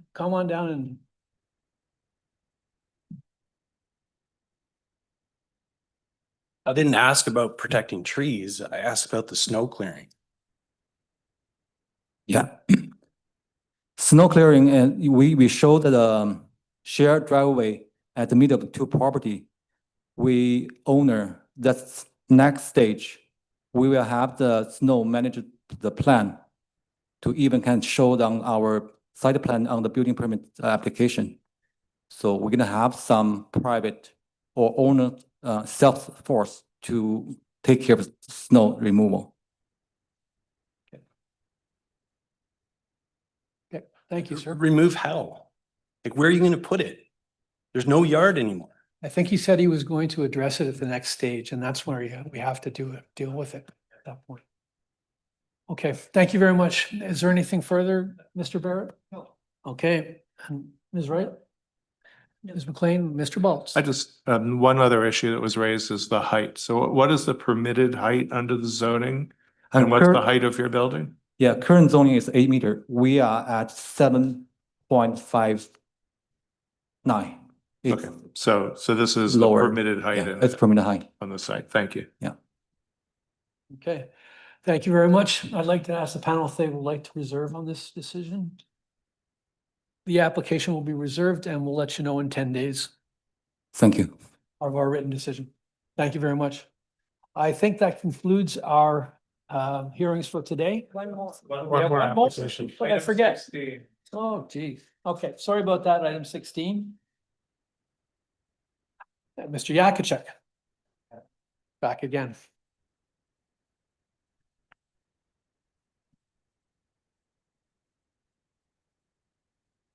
So, Mr. Yakachuk, could you just present your name and your address, and would you like to make a presentation?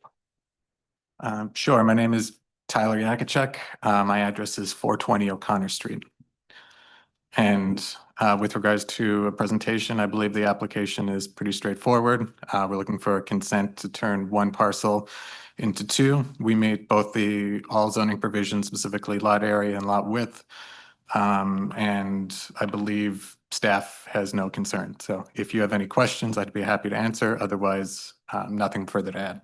Okay. Ms. McLean, do you have any questions? Thank you, Mr. Chair. Just some clarification. I think, again, with frontages, the vacant land has a 3-meter frontage on what street would that be on? Telesat. Telesat? Yeah. Sorry, to clarify, James Naismith is a private road, so the frontage is on Telesat, which is the public road. So then the retained land is on a private road? It is also on, its public road is Telesat, that's what it fronts on, but James Naismith is a private road, that's correct. So both parcels would be fronting for public, on the public street, Telesat Court? That's correct. Okay. And I guess the other question I had, generally, we would see a draft for our plan with the buildings plotted on, but I didn't see that on the draft for our plan. But I understand the accessory building has been demolished? That's correct, as of October of last year. Okay, and thank you for that. And then just the frontage of 3 meters, I couldn't see it on the draft reference plan.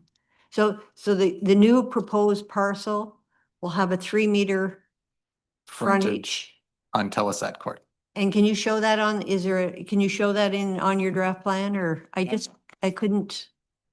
I mean, the presentation, if you go to slide 2.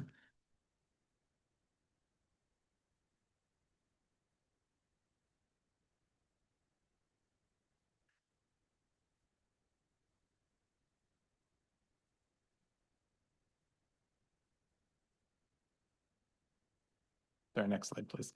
Okay, so if you see the orange line, access easement, that right there is the easement that would provide access for the separate parcel.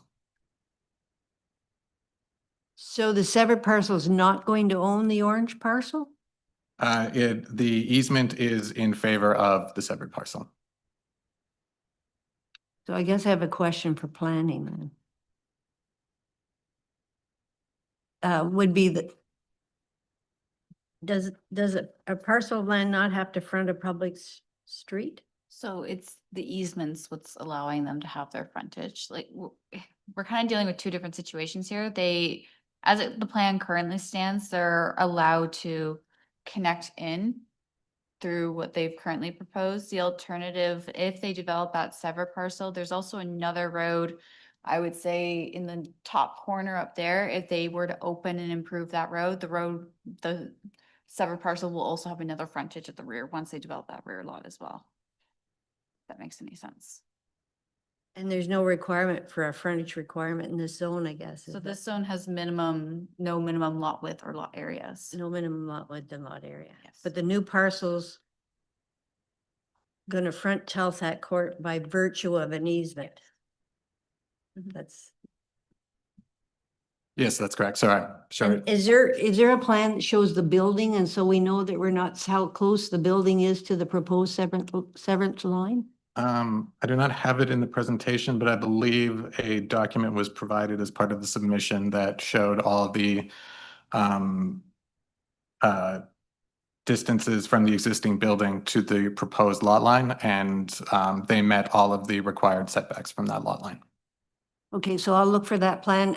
The other thing is, this is the parking lot of the existing apartment building. So what happens to the parking for the apartment building? You're not, The parking on site can accommodate and meet the zoning bylaw for the required parking for the existing building. After severance. Yes, correct. Okay, thank you. That's. Okay, Mr. Baltz, any other questions? Okay. Okay, so I'd like to ask planning if you've got any comments to make on this application. Nope, unless you got another question for me, we're all good here. Okay, good. Any other questions? No, okay. Now I'd like to ask the public if they've got any comments to make, anyone online? No. Anyone in-house like to make a comment? No further comments by the public. Mr. Yakacek, it's up to you now. You can give us the last word. Thank you, Chair. No further comments. Thanks very much. I'd like to ask the panel if they'd like to reserve on this application. All those in favor, raise your hands. Your application will be reserved and you'll receive our decision in 10 days, sir. Thank you. Yeah. Now I think I've come to the end of today's hearing. Thanks very much.